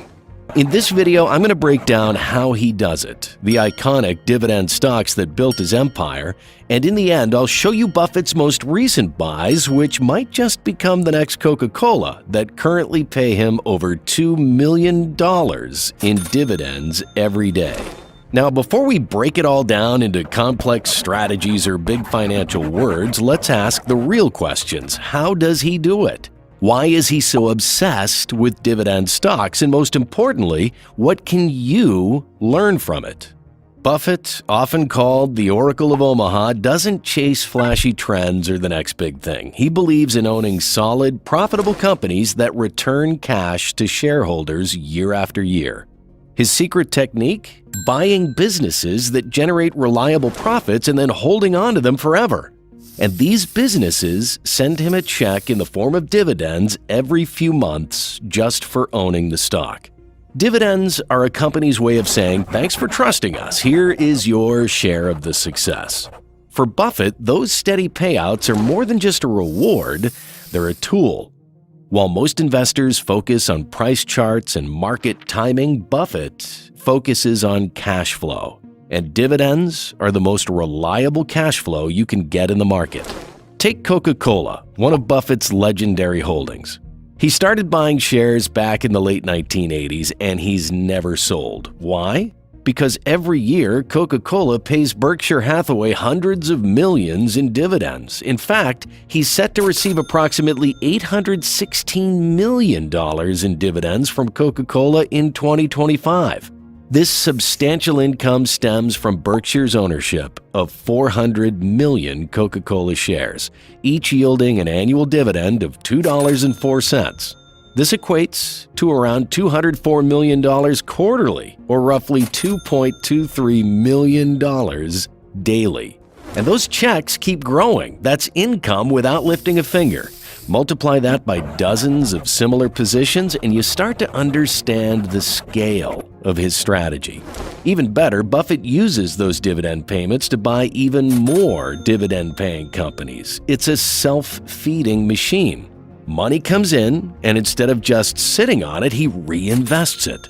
This cycle repeats and compounds, and many of these companies are so strong they increase their dividend payouts over time. So Buffett isn't just earning passive income, he's earning growing passive income. So if you're wondering why the world's greatest investor prefers slow and steady over fast and flashy, the answer lies in the quiet, powerful world of dividend stocks. Let's take a look at the core strategy Buffett follows and how it turns steady income into legendary wealth. Warren Buffett once said, "Our favorite holding period is forever," and that's the backbone of his investing mindset. He's long warned against chasing quick wins or bailing out of good companies too early. In one of his iconic letters, he even said, "It's like cutting the flowers and watering the weeds." In other words, don't sell winners and keep losers, do the opposite. Buffett's strategy is almost shockingly simple. Find great businesses, buy them at reasonable prices, hold them for decades, and collect the cash they generate. To buy wonderful businesses. So now I would rather buy a wonderful business at a fair price than a fair business at a wonderful price. But he doesn't need to sell to make money. He lets dividends do the work. Over time, those dividend payments add up, and when they're reinvested wisely, the snowball just gets bigger. That's compounding in motion. All right, let's bring this all to life in the clearest, most relatable way. Let's say you invest $1,000 in a stock that pays a 4% annual dividend. That first year, you'll earn $40 in dividends. Now, instead of spending it, you reinvest it, buying more shares of the same stock. So now, you're not just earning dividends on your original $1,000, you're earning dividends on $1,040. Fast forward to year 2, your new dividend check is $41.60. You reinvest that too. And now your total investment grows to $1,081.60. By year 3, your investment is worth $1,124.86, and it's growing faster each time with more dividends. That's the power of compounding. Your money earns money, and then that money earns even more. It might seem small at first, but that snowball effect picks up speed. And when you stretch that out over a decade or 3, you start to see why Buffett doesn't need to sell to make money. He just lets the dividends do their thing, and the math takes care of the rest. So why does this pair so well with dividends? Dividends let you benefit from a company's success without selling your shares. Think of it like owning a rental property that pays you every month, but you never have to move out. You still own the property, it still grows in value, and you keep getting paid. Let's take See's Candies, for example. Buffett bought the company in 1972 for $25 million. It didn't become a tech giant or a global powerhouse, but it consistently made money. And because it had few opportunities to grow fast, Buffett took the cash it earned, millions in dividends, and poured that money into other high-return investments. It's a playbook he's followed again and again. To put that into perspective, if John had bought its shares in 1972 and held for the next 35 years while reinvesting the company's copious dividends back into the stock market, he would have turned a $10,000 initial investment into more than $387,000 after adjusting for the effect of inflation. That means $1.9 million in nominal terms. Buffett calls businesses like See's cash cows because they churn out money without needing a lot of maintenance. He loves companies that don't just grow, they generate. And that generation becomes fuel for more investments. It's an upstanding cycle. This method has helped Buffett ride out market crashes, bubbles, and booms with almost eerie calm. While others panic or sell, he collects checks and just waits. And while he rarely talks about excitement, his quiet confidence comes from knowing his investments are working for him even when he sleeps. But how did this play out in the real world? Which dividend stocks turned this strategy into real results? Stick around, because up until now, we saw Coca-Cola paying $2.3 million every day. Well, in the end, I'll show you Buffett's most recent buys, which might just become the next Coca-Cola. Okay, now let's get into the part where Buffett's strategy really shows results. Over the decades, Warren Buffett has turned those investments into dividend machines. Some of the most iconic businesses in his portfolio have paid Berkshire Hathaway billions over the years just for owning the stock, and that's no exaggeration. Let's start with Coca-Cola. Buffett began buying shares in 1988, and he didn't just nibble, he went big. Today, Berkshire owns over 400 million shares of Coke. That's a stake worth billions. Now, Coca-Cola pays Berkshire over $800 million every year in dividends. Back then, the dividend yield on his cost basis was decent, but now it's astronomical because he bought early during a dip in Coca-Cola share prices, and he held on. His yield on cost is now over 50%. This means Buffett is making half of his investment every single year without selling. Next up is American Express. Buffett began investing in Amex during a crisis in the 1960s when the stock was under pressure. Since then, it's grown into one of his largest holdings. Today, Berkshire pulls in hundreds of millions of dollars annually from American Express dividends. And just like with Coca-Cola, those checks keep getting bigger. That's the beauty of long-term investing. You don't just get paid, you get paid more over time. Then there's Procter & Gamble, another consumer giant Buffett invested in heavily through his Gillette acquisition. Though Berkshire eventually exited most of the P&G position, the years he held it provided plenty of steady, growing dividends. These companies all had one thing in common. They sold things people buy, no matter what, like toothpaste, soda, credit cards. Buffett doesn't invest in trends, he invests in habits. The real genius here is the discipline. Buffett didn't jump ship when things were slow. He didn't chase the next hot stock. He planted his capital in well-run companies, let them grow, and let them pay him back. That consistency turned into compound growth. And while it's easy to focus on the headline numbers, the hidden engine here is reinvestment. Every dividend that rolled into Berkshire became capital to buy more stock, and many of those purchases were just more of the same companies. Coca-Cola paying for more Coca-Cola, Amex dividends fueling more Amex shares. It's the investment version of recycling, and it made the snowball roll faster. What's even more impressive is the reliability of these companies. Through financial crises, recessions, and pandemics, Coca-Cola and Amex kept sending checks. That kind of dependability is rare in today's market, and it's a big reason why Buffett has stuck with these names for decades. When people talk about Buffett's investing genius, this is what they mean. It's not about picking winners. It's about building systems that generate cash like clockwork. These were the foundations, the plays that proved the system works. But Buffett isn't just living in the past. The next logical question is, what has he been buying in the last decade? And do those picks live up to the legacy of these dividend giants? So what has Warren Buffett been doing with dividend stocks in the past 8 years? Has he changed his approach? Not really. If anything, he's doubled down, but with a modern twist. The names might be different, but the strategy remains the same. Find companies that throw off reliable cash and hold on for the long ride.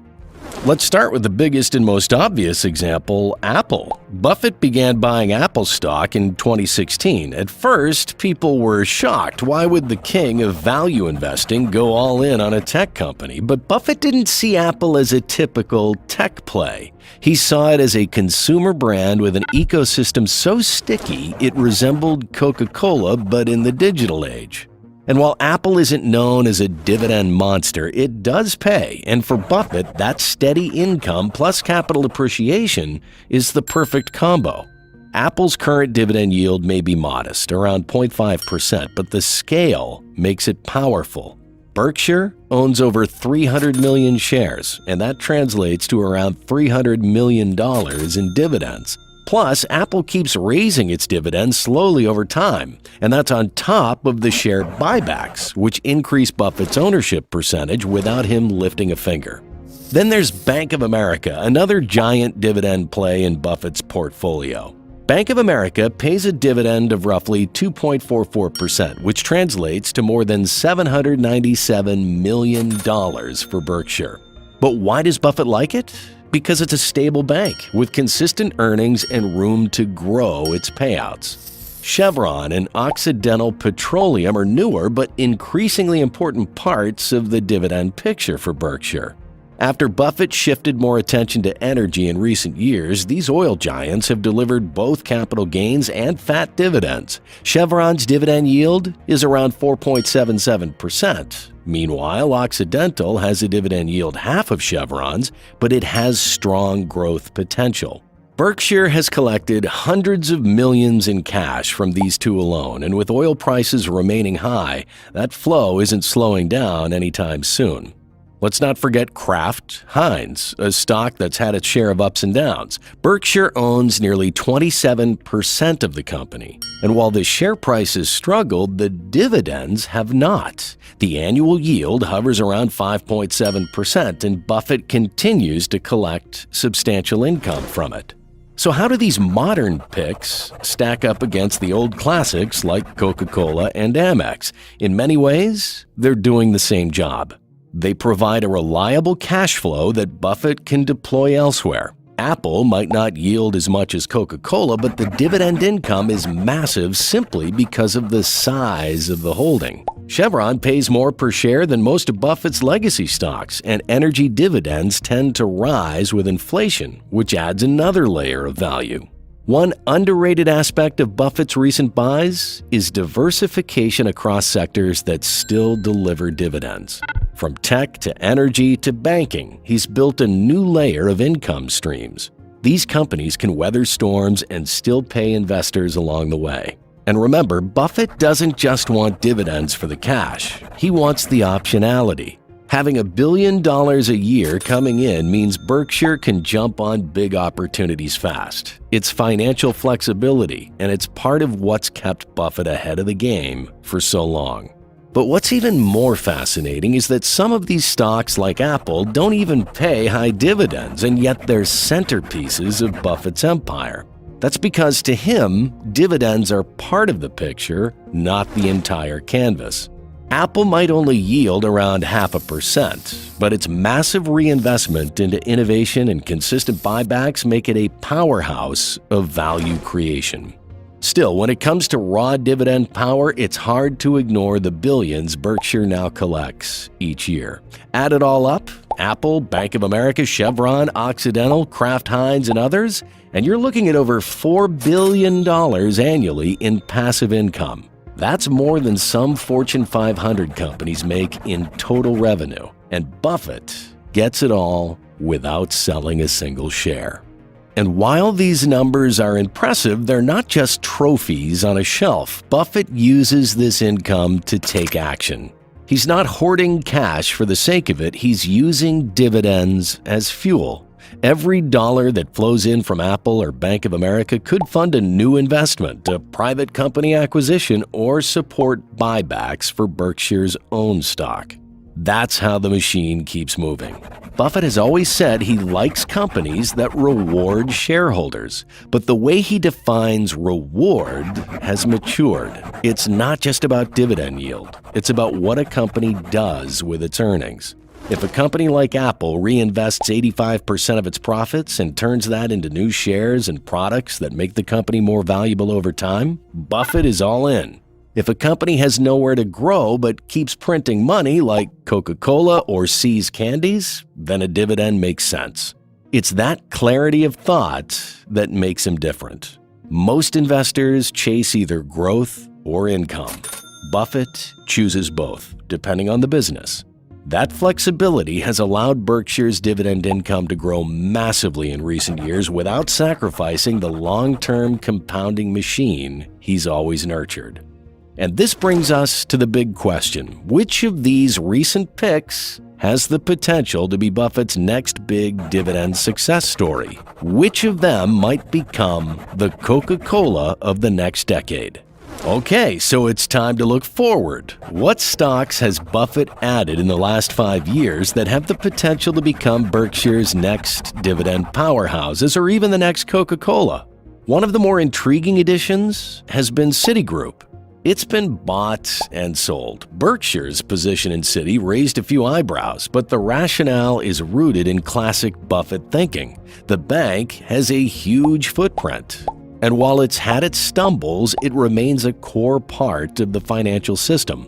Citi's dividend yield is 3.14%, offering Buffett another deep pocket of recurring income. While it's unlikely to become a top-tier performer like Bank of America, its current income potential is solid. If Citi stabilizes its operations, that yield could become even more valuable.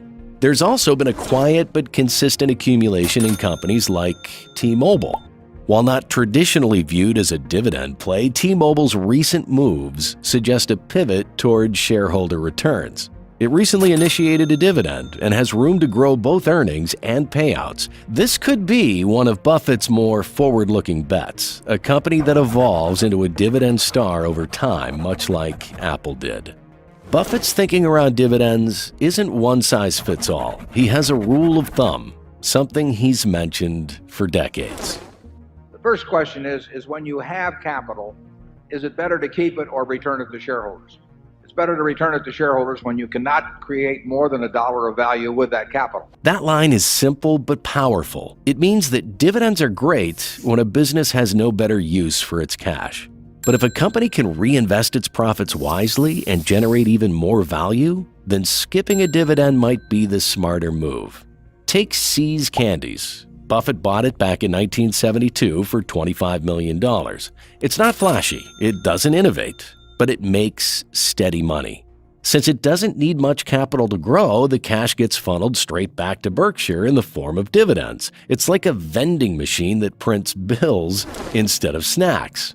Compare that to Apple. It does pay a dividend, but its real strength is reinvestment. Apple retains about 85% of its profits, pumping that cash into research, new products, and stock buybacks, and it's working. Buffett's stake in Apple keeps growing in value, not because of big dividend checks, but because Apple keeps making itself more valuable. This is why he hasn't blinked. Even after selling a small part of his stake, the remaining shares still represent one of his smartest plays. Another standout in Buffett's recent moves is Occidental Petroleum. Berkshire owns just over 25% of the company and continues to buy. The dividend yield is modest for now, but the long-term story is compelling. Occidental has been reducing debt, ramping up production, and showing signs of increasing shareholder returns. Buffett seems to believe the future dividend stream from this energy giant could rival his biggest past winners. And let's not forget about Chevron. Berkshire has invested tens of billions into the stock, and with a yield over 4.77%, Chevron stands as a rock-solid payer. It also increases its dividends regularly, giving Buffett that beautiful blend of steady cash and growing income over time. For a man who values predictability in an unpredictable world, Chevron is a textbook Buffett pick. No one actually knows which one will be the Coca-Cola of tomorrow. It's impossible to say for certain, but the candidates are clear. Everyone loves the idea of having $1 million. It feels like the point where life gets easier, where money stops being a daily worry. But the truth is simple. $1 million only matters if it sends you enough income every month to actually live. If it doesn't, you're not set for life at all. That million disappears. And if you're using it to pay expenses, it can be gone in less than 15 years before you're broke again. John doesn't want that. So what he wants to know is if he invested $1 million into today's most popular ETFs, would the monthly checks be enough to support his life? Or would he still feel the same budget pressure he feels today? In this video, John's going to put his $1 million into 6 different ETFs, starting with the safest and working his way toward the highest paying options. For each one, he wants to see 2 things. First, what the ETF actually is, how it works, why it pays what it pays, and what makes it stable or risky. And second, how much income could realistically be put in his pocket every month. And by the end, you'll see the ETF that could potentially pay John over $10,000 a month. John begins with the safest ETF in America, Vanguard S&P 500 ETF, or VOO for short. This is where most people start when they think about safe investing. It's a simple fund that tracks the S&P 500, which means it owns pieces of America's 500 biggest companies. These are the brands John uses every day without thinking about it, like Apple, Microsoft, Amazon, Coca-Cola, Costco. When people think about owning the market, this is usually what they mean. What makes VOO work is how little it tries to be clever. It doesn't attempt to pick winners or predict trends. It just follows the biggest companies in the country and lets them do what they've always done over long stretches of time: grow, adapt, and survive decades of economic ups and downs. And because it's spread across hundreds of companies, no single business can sink the whole fund. That stability is exactly why so many investors trust it. But stability comes with a trade-off. These giant companies reinvest most of their profits back into themselves instead of paying large dividends. They're focused on expanding their businesses, not handing out big income checks. So even though VOO feels incredibly safe, it isn't built to generate meaningful cash flow for someone who wants to live on their investments today. That reality hits John fast. The fund has a dividend yield of just 1.12%, meaning John's $1 million investment in this ETF would send him about $11,200 a year, which breaks down to roughly $933 each month. And when he imagines living on that amount, well, the picture tightens immediately. $900 barely covers groceries, utilities, and a phone bill. Rent doesn't even fit. Insurance doesn't fit. Anything fun definitely doesn't fit. His life becomes a checklist of what he can't do rather than what he can. John tries to justify it. VOO has a strong long-term track record. It's lifted countless investors over decades. But long-term growth doesn't pay short-term bills. And John's trying to map out the next 30 years. He's trying to understand what $1 million can do for him right now in a world where expenses come monthly and life doesn't wait. With VOO, the answer becomes painfully clear. It's safe, it's reliable, but it doesn't buy the kind of life John imagined when he pictured living off his $1 million investment. He needs more income without jumping into anything reckless. That's when he turns to Schwab U.S. Dividend Equity ETF, or SCHD for short, hoping it can offer both stability and a paycheck he can actually feel. Quick shout out to the sponsor of this video, Moomoo. If you've been investing through your bank or one of those bare-bones apps, this might be a good upgrade for you. Moomoo is a free platform that gives you real-time market data, advanced tools, and zero-commission trades all in one clean, easy-to-use app. New users right now can get up to $1,000 in NVIDIA stock just for opening an account and making a qualified deposit. The more you deposit, the more NVIDIA stock you earn. It starts at $20 for $100 and goes all the way up to $1,000 in stock if you deposit $50,000. That's on top of their usual promos. You still get 8.1% APY on uninvested cash, and yes, that cash is FDIC insured up to $1 million. You'll also get access to Morningstar research, analyst ratings, and premium news sources like the Wall Street Journal and Bloomberg. So if you want to check it out, the link is in the description and pinned comment. Even if you're just curious, the promos alone make it worth a look. So thanks again to Moomoo for supporting the channel. Let's get back to John's income ladder and his second ETF, SCHD. So SCHD is the ETF people turn to when they want income that actually feels real without stepping into anything exotic. Instead of focusing on the biggest companies, as VOO does, SCHD looks for businesses with a history of paying reliable dividends and the financial strength to keep paying those dividends. It's built around companies that don't just make money, but consistently share their profits with shareholders. What makes SCHD work is the way it selects those companies. It filters for strong balance sheets, steady cash flow, and a track record of growing dividends over time. Even though it's still a basket of large U.S. companies, it tilts towards businesses that put cash in investors' pockets rather than reinvesting everything back into expansion. It's stable, with a little more focus on income. And that focus is exactly why the yield jumps. Instead of owning fast-growing giants that reinvest their profits, SCHD owns companies that prioritize returning money to shareholders. It doesn't promise anything dramatic, but it does offer something VOO can't: a dividend that feels usable, with a dividend yield of around 3.72%. That difference becomes real for John. With SCHD's 3.72% yield, his $1 million investment pays him around $37,200 a year, or roughly $3,100 each month. With that, John's not rationing his life anymore. $3,000 isn't a fortune, but it covers rent in a modest apartment, groceries, health insurance, and the little things that make life feel normal. He can pick up a hobby, meet a friend for dinner, or take a weekend trip without feeling guilty. More importantly, John stops feeling like every purchase is a threat to his stability. He still budgets carefully, but the constant stress begins to fade. SCHD doesn't make him wealthy, but it gives him a lifestyle built on predictable comfort rather than daily calculation. The growth side is another bonus here. While SCHD pays a solid dividend, it has also grown steadily over the years, not as fast as VOO during roaring markets, but enough to help his money keep up with time. It's the first ETF where John feels like he isn't forced to choose between income today and growth tomorrow.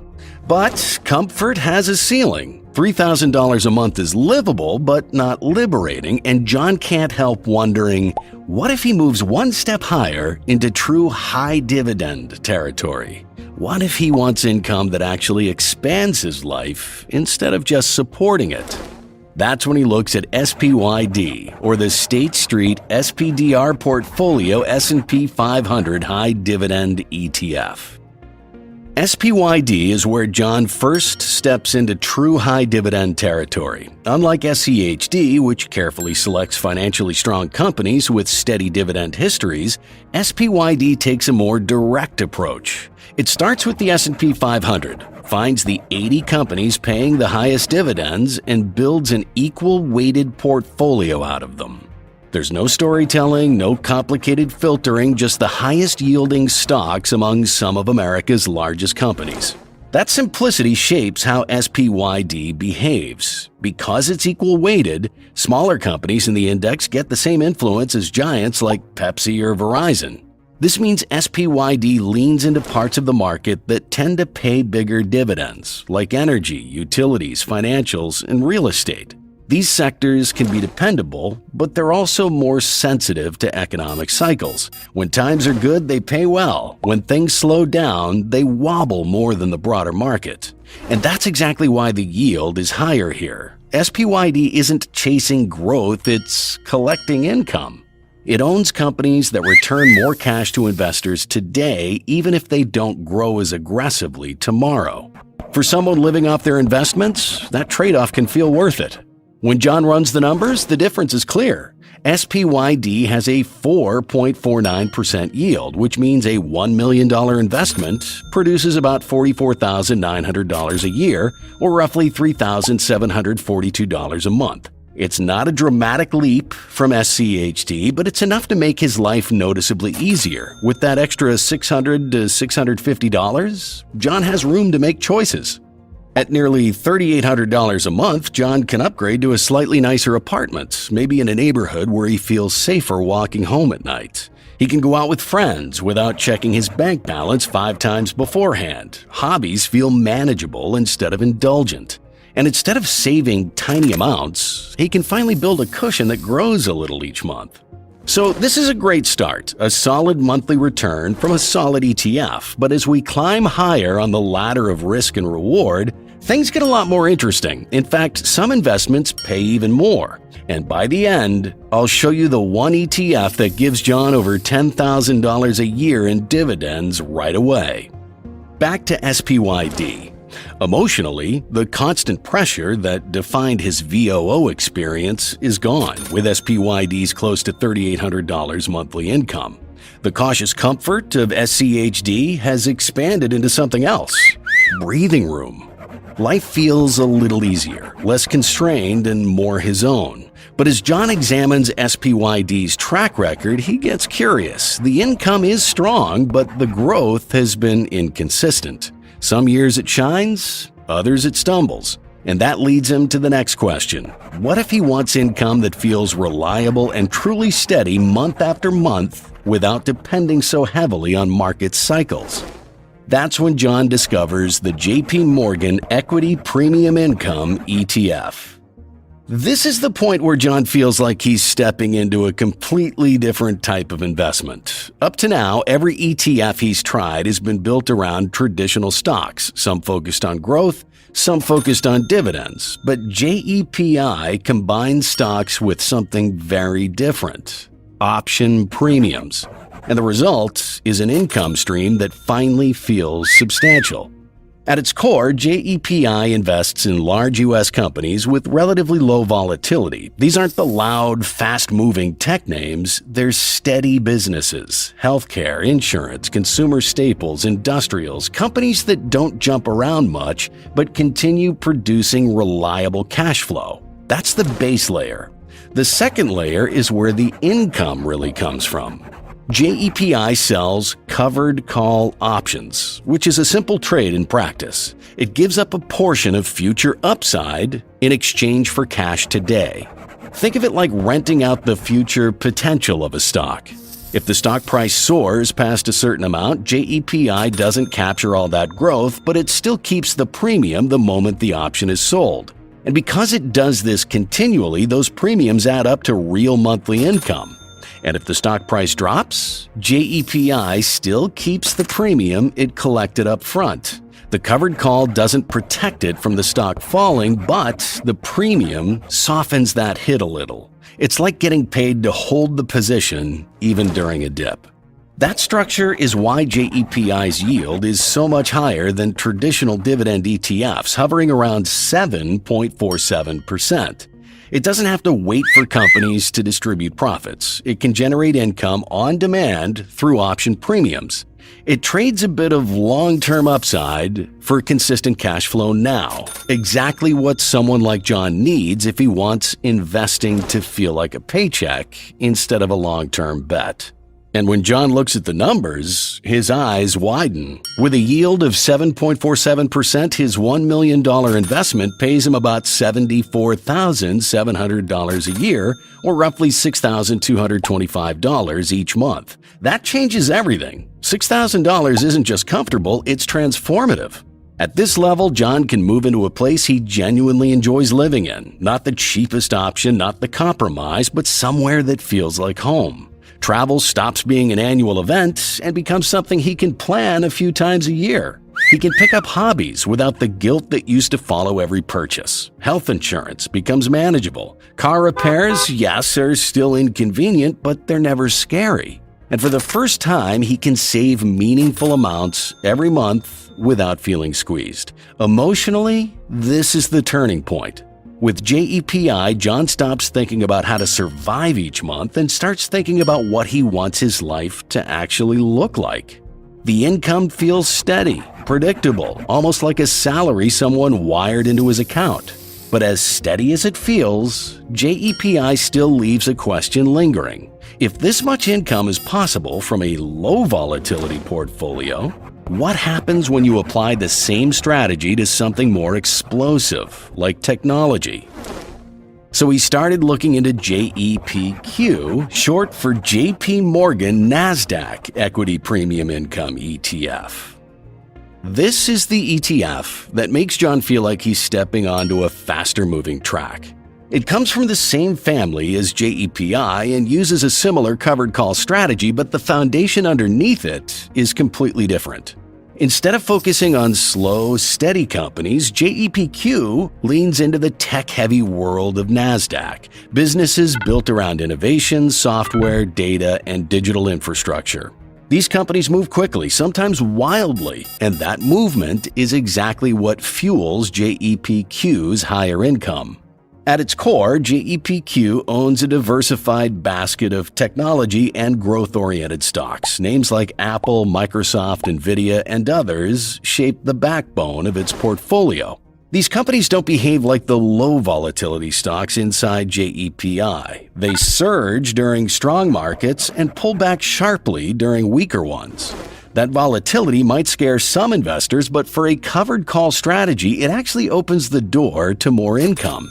That's because JEPQ earns its extra yield through the same mechanism as JEPI, selling call options. But selling calls on tech stocks is a very different experience from selling them on slow-moving value companies. Tech names swing harder, and bigger price swings mean higher premiums. So even though JEPQ still gives up some potential upside when markets really take off, it earns more from selling those options up front.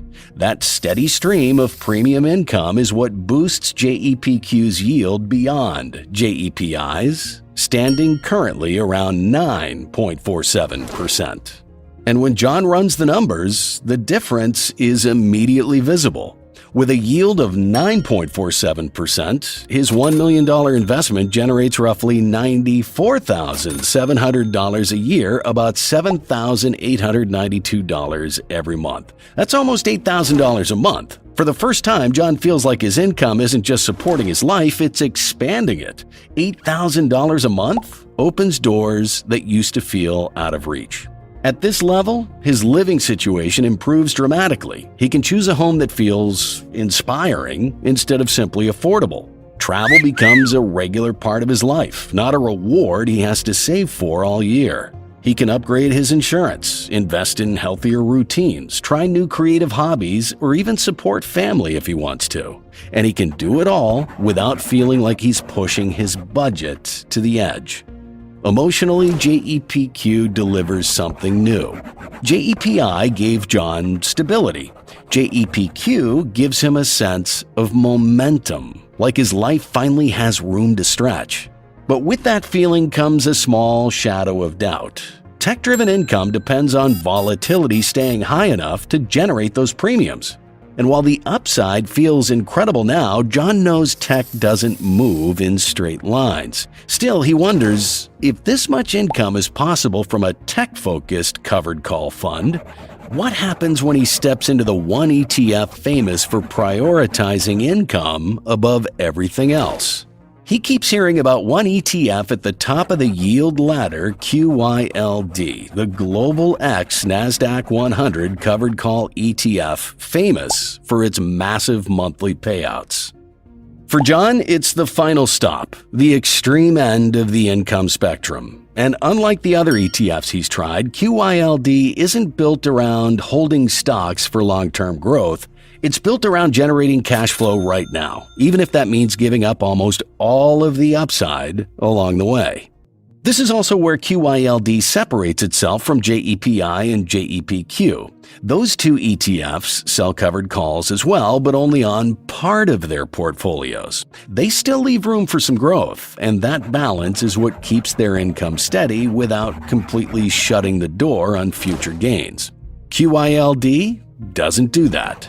It overwrites every position every month, which means it chooses income over upside in a much more aggressive way.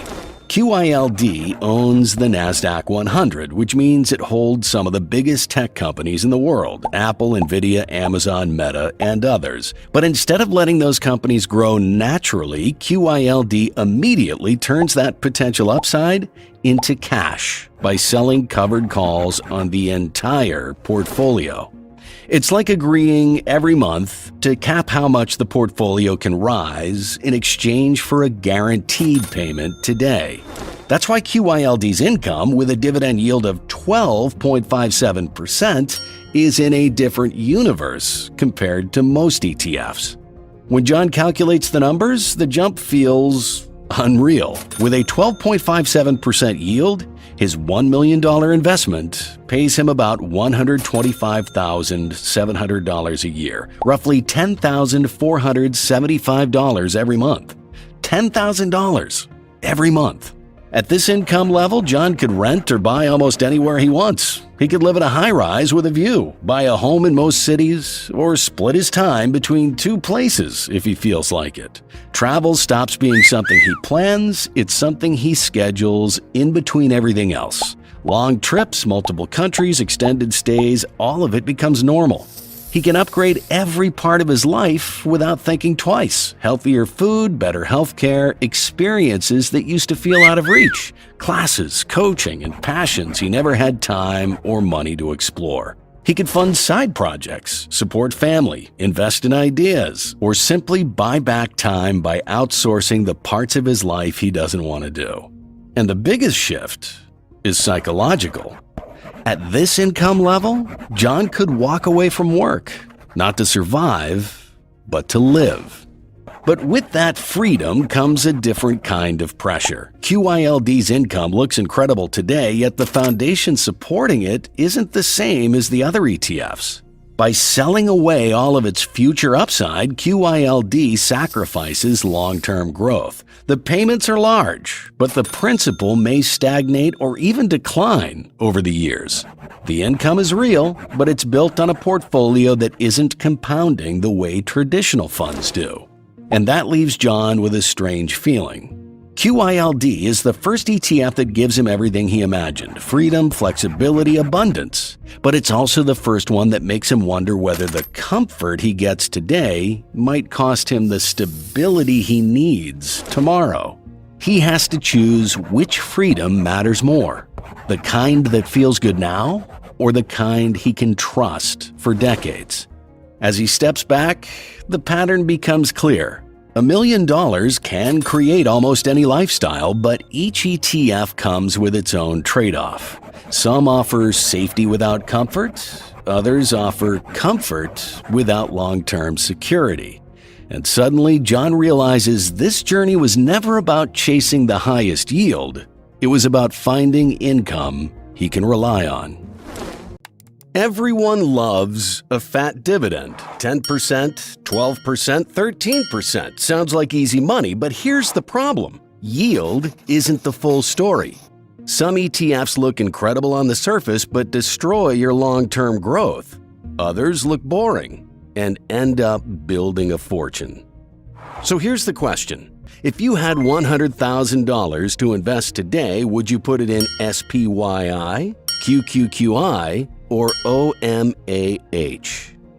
In this video, I'm putting these three popular monthly high dividend ETFs to the test to see which one actually wins. I'll break down how each one truly performs, how much they pay, how fast they grow, how risky they are, and what type of return you can expect if you invest a one-time sum of $100,000 into these ETFs over the next 1, 5, and 10 years. And in the end, I'll show you a winner that can potentially turn this $100,000 into a $500,000 portfolio that pays over $2,800 in monthly dividend income.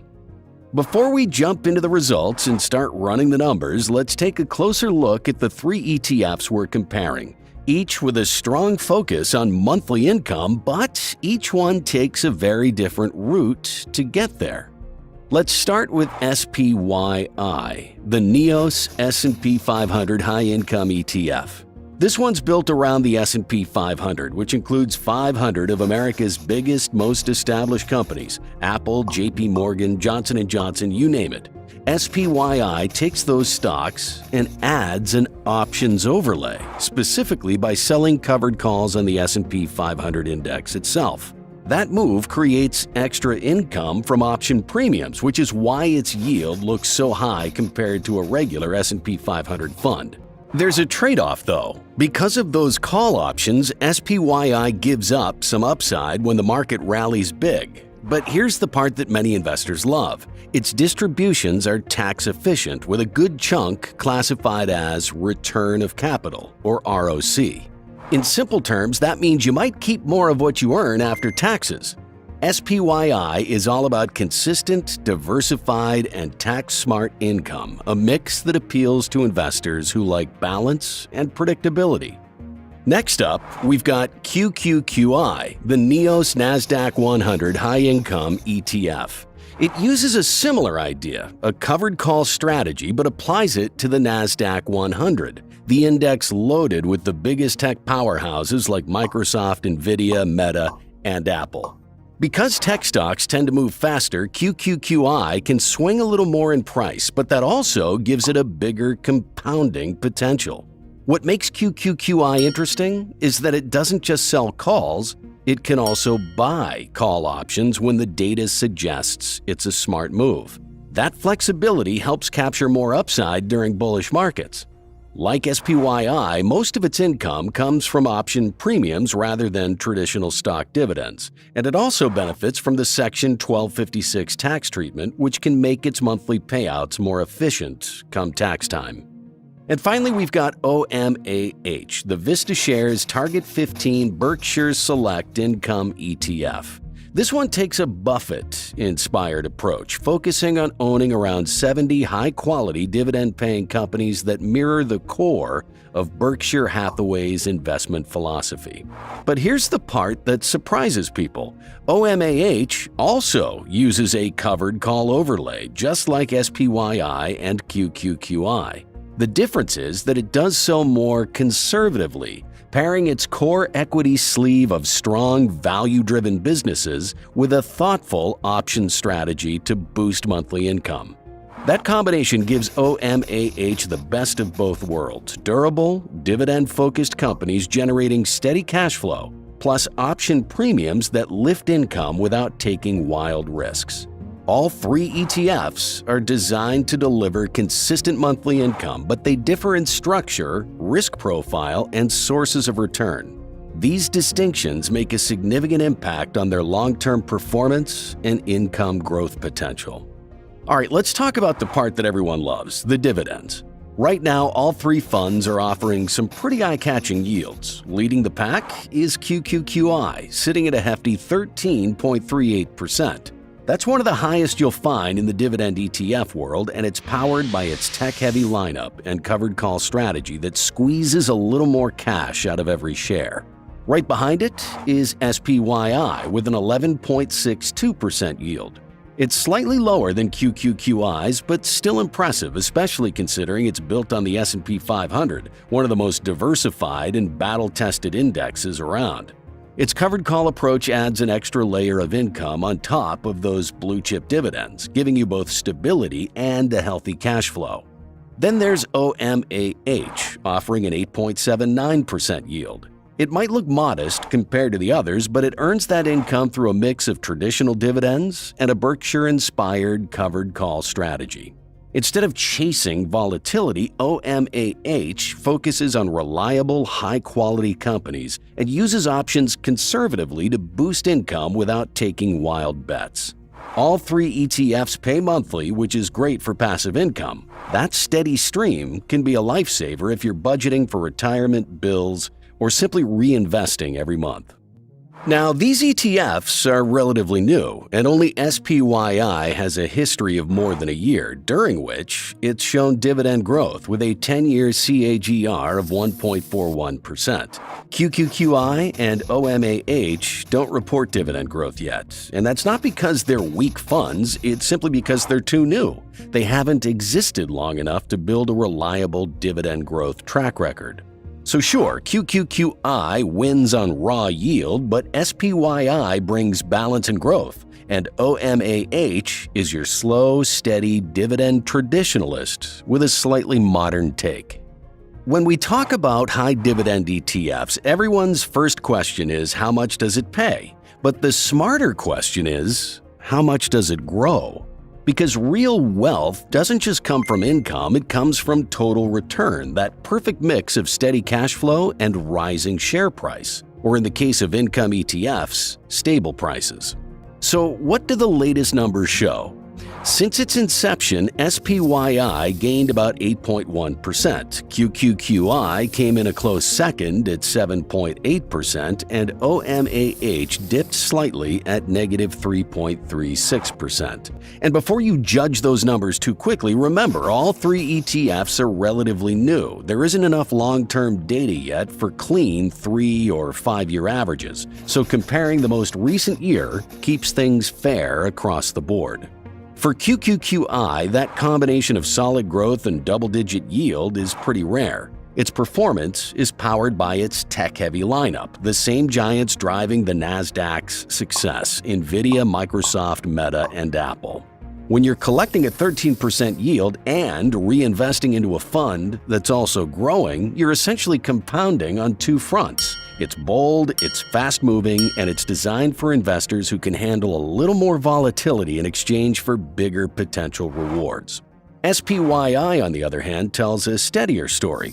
With roughly 8% growth and an 11.6% yield, it delivers a smoother ride thanks to its broad S&P 500 base. It's not the kind of ETF that explodes in 1 year, but it wins through reliability.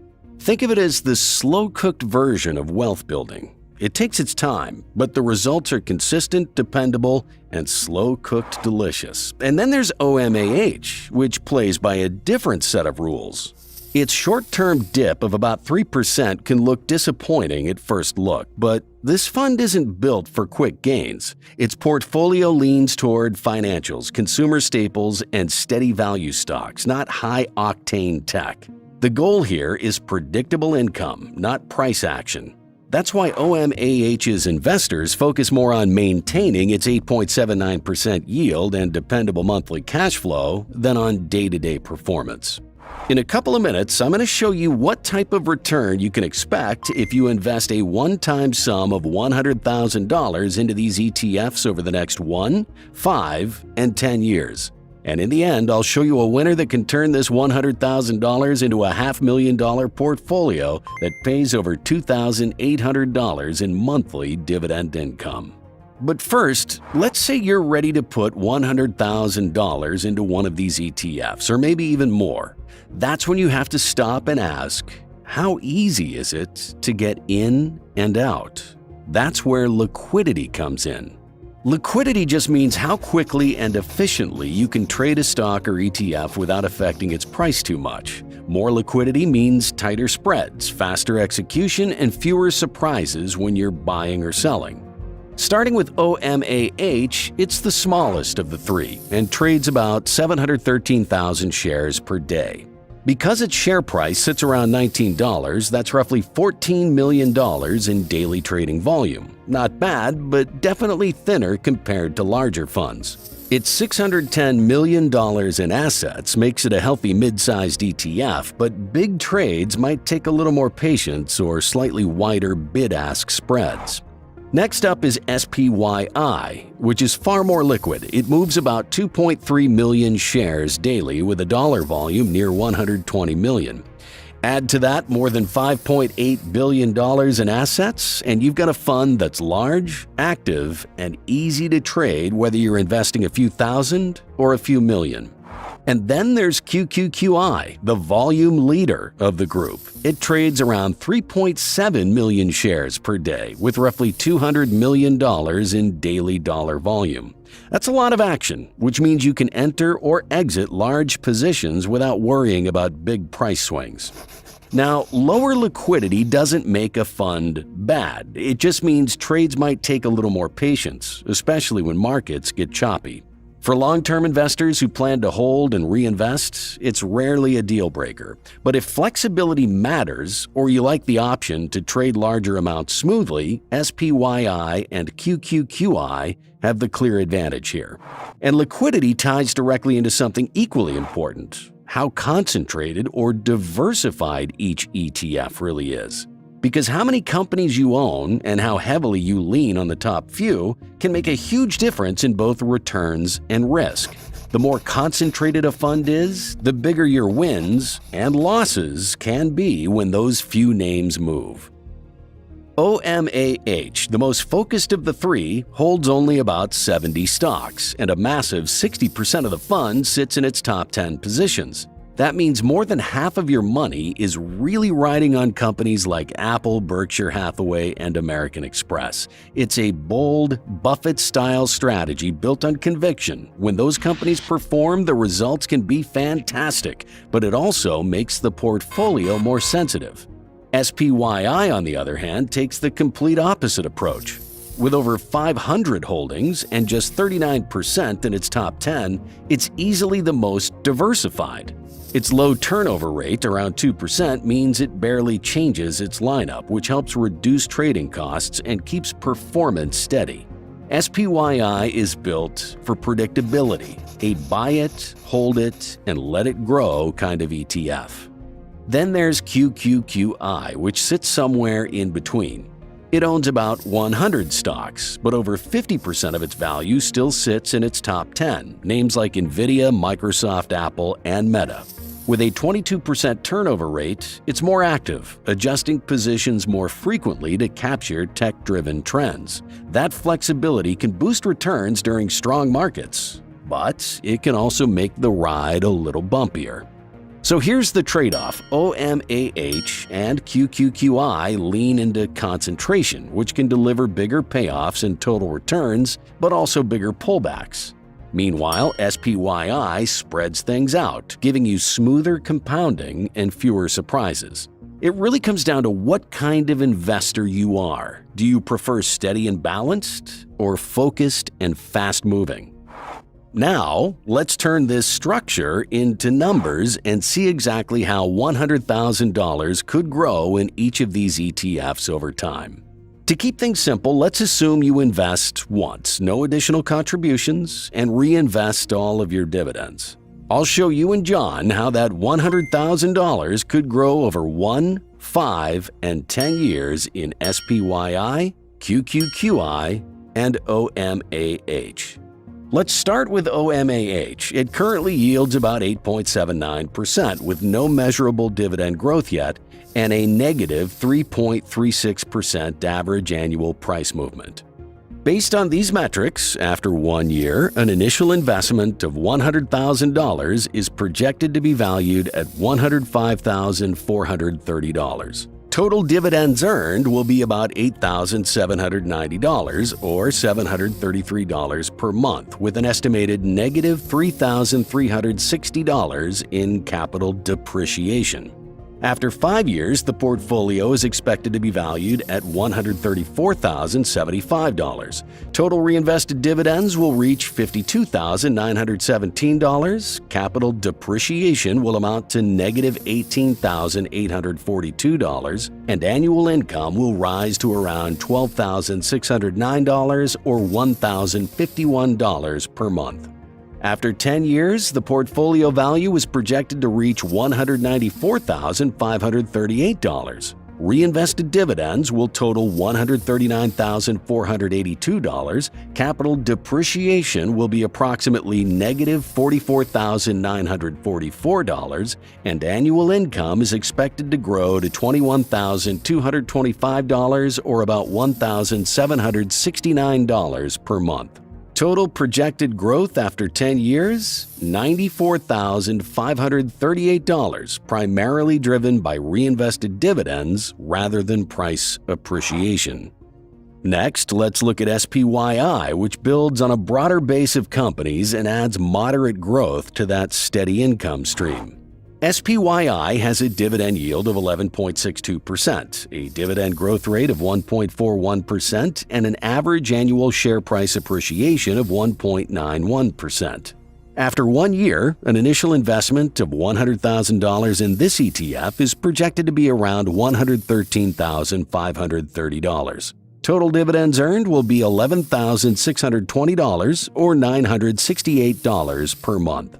After 5 years, the portfolio will be valued at $187,646. Reinvested dividends will total $75,153, capital appreciation will amount to $12,493, and annual income will rise to $18,863 or $1,572 per month. After 10 years, the portfolio value will reach $347,713. Reinvested dividends will total $211,911. Capital appreciation will be $35,803, and annual income will grow to $34,174 or about $2,848 per month. Total projected growth after 10 years, $247,713, primarily driven by dividend reinvestment and consistent income compounding. Next, we'll look at QQQI, which adds higher volatility and faster potential growth to the mix. QQQI has a dividend yield of 13.38% and an average annual share price appreciation of 7.8%, the strongest share price growth potential among the three ETFs. After 1 year, an initial investment of $100,000 in this ETF will be valued at $121,180. Total dividends earned will be $13,380 or $1,115 per month, with $7,800 in capital appreciation.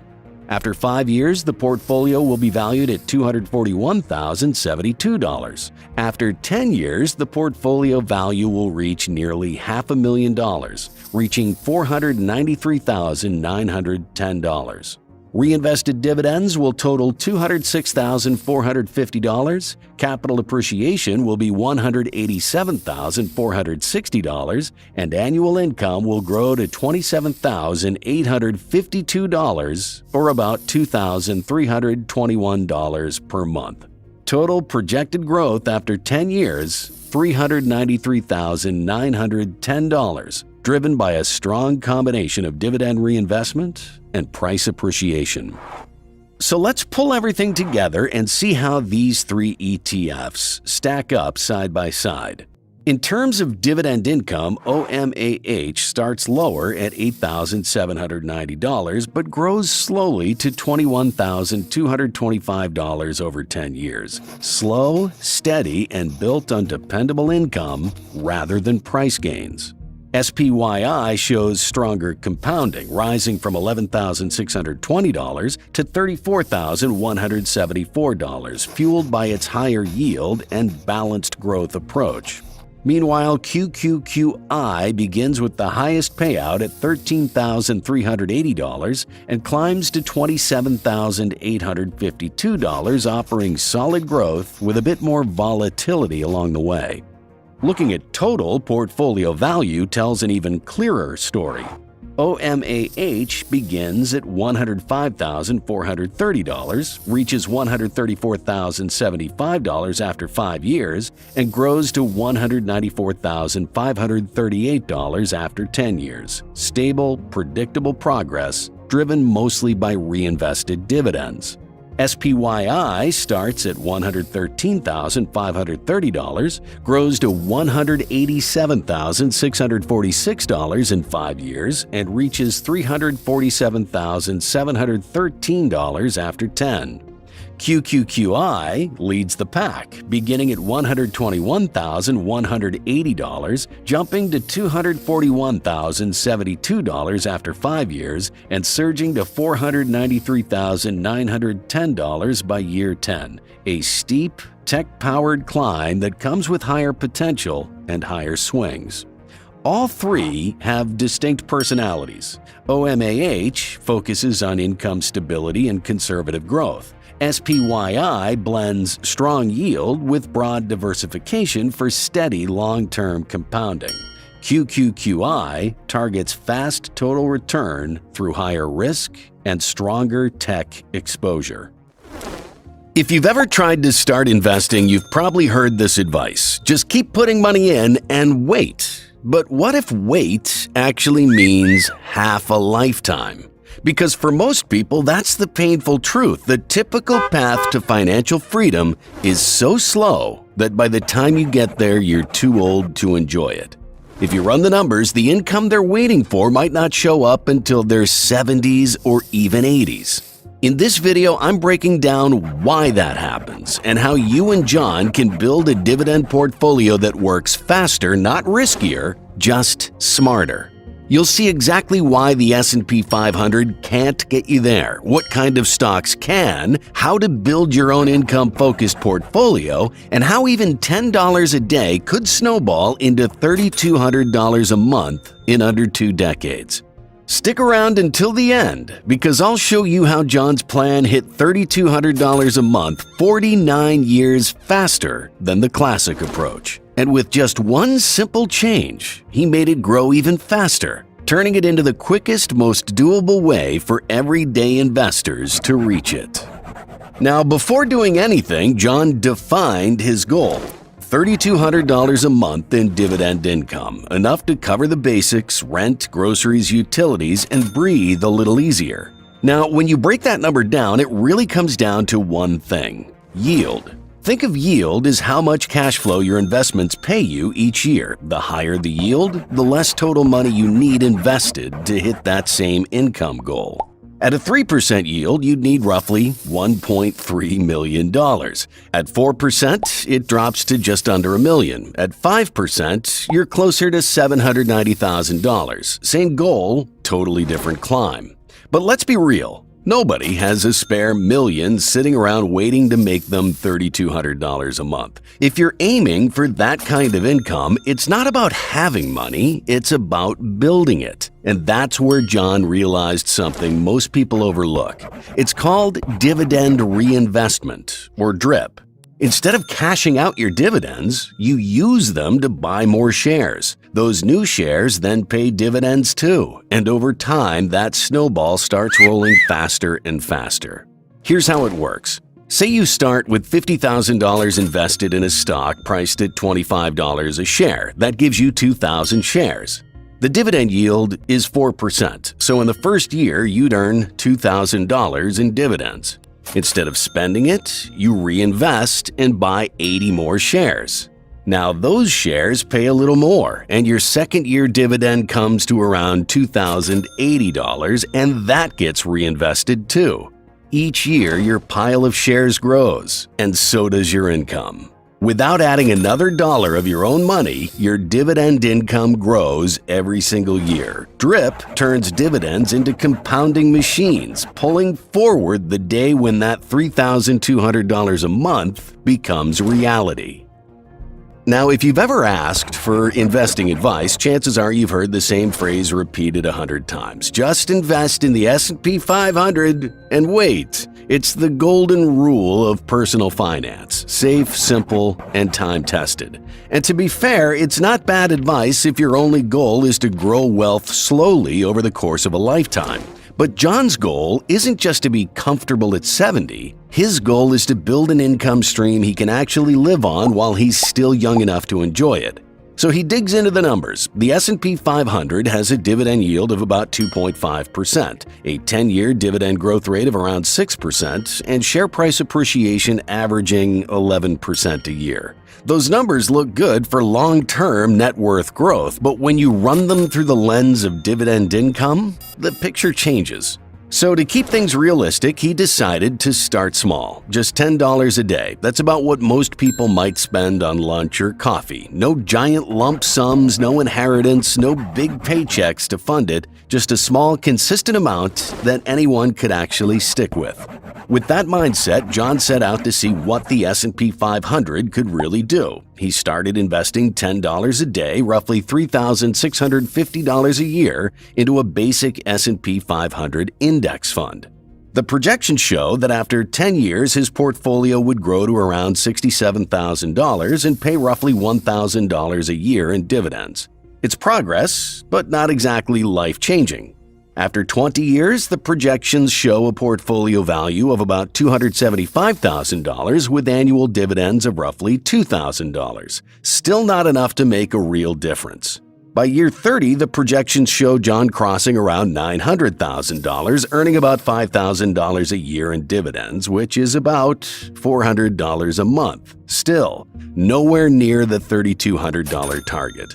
In fact, to actually reach that target, John has to stay invested and contribute $10 a day for 68 years.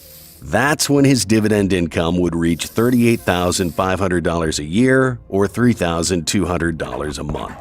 So yes, the S&P 500 works. It builds wealth, it compounds beautifully, and if you wait long enough, the dividends will eventually cover your expenses. But the problem is the clock. It takes nearly 7 decades to get there. For John, that meant financial freedom wouldn't show up until he was close to 100 years old. And the reason is simple, it's the shape of the curve. Compounding always feels slow in the early years and then explodes at the end. With the S&P 500's low yield, most of that exciting growth doesn't show up until the last chapters of your life. The problem isn't that it doesn't work, it's that it works too late. That's why John starts looking for an alternative, a portfolio with a stronger starting yield, steady growth, and earlier compounding. One that bends the curve upward within the first 2 decades. So the next question was obvious. If the S&P 500 moves too slowly, how do you pick better stocks that build income sooner? Well, next, I'll show you how to select the stocks for your goal. Then I'll show you how a portfolio of those stocks can reach the same goal in 19 years, not 68 years. And finally, I'll show you how to reach it even quicker in just 14 years. After seeing how slow the S&P 500 was at building real income, it's clear that the answer isn't to stop investing, it's to invest smarter. Most beginners make the same mistake. They chase the biggest dividend yields they can find. On paper, those high numbers look great, but in reality, they often come from companies in trouble, and those payouts don't last. So the goal isn't chasing yield, it's finding balance. The first thing to focus on is dividend yield itself. How much a company pays shareholders each year compared to its stock price. Too low, like the 1% range of the S&P 500, and the income takes forever to grow. Too high, and it's usually a warning sign. The sweet spot is somewhere in the middle, roughly 3 to 5%. That range provides solid cash flow today without putting the business at risk. Next comes dividend growth, a payment that never increases, loses its value over time as inflation eats into it. The best companies raise their dividends every year, ideally by 10% or more. That steady growth is what makes your income snowball, gain speed over time. But growth only works if it's sustainable. That's where payout ratio matters, the percentage of profits a company uses to pay dividends. If that number's too high, there's no cushion when things go wrong. Ratios under 70% usually strike the right balance, leaving room for the business to reinvest while still rewarding shareholders. Beyond the numbers, it's about strength and stability. Companies with healthy balance sheets and consistent cash flow tend to keep paying through recessions and tough markets. Diversifying across industries, finance, real estate, consumer goods, and growth sectors helps protect your income if one area slows down. Using these criteria, John started handpicking stocks that checked every box: balanced yield, strong growth, and consistent dividend history. Each company had a purpose in the bigger plan, and together they formed what he called his optimized dividend portfolio. At the foundation sits the Schwab U.S. Dividend Equity ETF, or SCHD, a basket of high-quality dividend payers with a yield of about 3.88%, a 10-year dividend growth rate of roughly 10.4%, and steady price growth of around 7.7% annually. This fund anchors everything else: diversified, stable, and built on reliable companies with long dividend track records. Then comes Morgan Stanley, MS. Its yield may look modest at 2.57%, but the growth behind it tells a different story. More than 22% annual dividend growth over the past decade, and price appreciation close to 17% a year. That combination makes it a quiet, compounding machine. Next is Tractor Supply, TSCO, incredibly consistent. Its dividend yield sits near 1.66%, yet it's been growing payouts by about 20% per year while delivering 12.6% annual price gains. To balance things out, John added CubeSmart, a self-storage REIT. It pays a much higher dividend yield of 5.09%. Its dividend has been growing at a steady 12.51% annually, and while the price appreciation is slower at 4.2%, that higher income stream makes it the portfolio's income booster. Finally, the growth driver, Federal Agricultural Mortgage, or AGM. It combines a 3.63% dividend yield with an impressive 25% dividend growth rate and about 18.7% annual price appreciation. So those are the 5 stocks. The next step is to calculate the portfolio's dividend yield, and we'll keep it simple by assuming each stock makes up an equal portion of the portfolio. To find the average, take the dividend yield of each holding. SCHD at 3.88%, Morgan Stanley at 2.75%, Tractor Supply at 1.66%, CubeSmart at 5.09%, and AGM at 3.63%. Then add them all together. Once you have the total, divide by 5, since there are 5 stocks, and that gives you an average portfolio dividend yield, in this case 3.37%. It's a quick, clean way to see what kind of income the entire portfolio is producing. You can use the same simple averaging method to calculate the portfolio's dividend growth rate and share price appreciation. For this mix, the portfolio level dividend growth rate comes out around 18.17%, and the annual share price appreciation sits near 12.04%. So with the portfolio in place, John wanted to see how it would actually perform over time. After all, theory is nice, but numbers are what matter when you're chasing financial freedom. So he ran the projections using the averages from his portfolio. He started simple, $10 a day, same way he did for the S&P 500. By the end of year 1, John would invest around $3,650. This sets the stage for future growth. After 10 years, the predictions show the portfolio growing to roughly $81,326, powered by both price appreciation and reinvested dividends quietly doing their job in the background. By year 15, the snowball starts rolling faster, climbing to around $220,421 with dividend income of about $1,169 per month.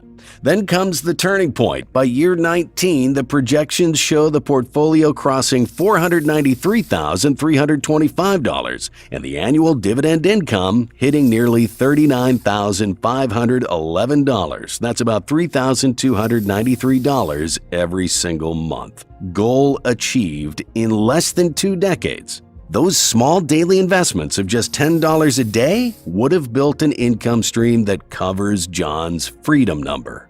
Breaking it down even further, the projections show that about $254,473 of the portfolio's growth comes from capital appreciation, while nearly $169,502 comes directly from reinvested dividends, adding up to a total of around $423,975 in value created over time.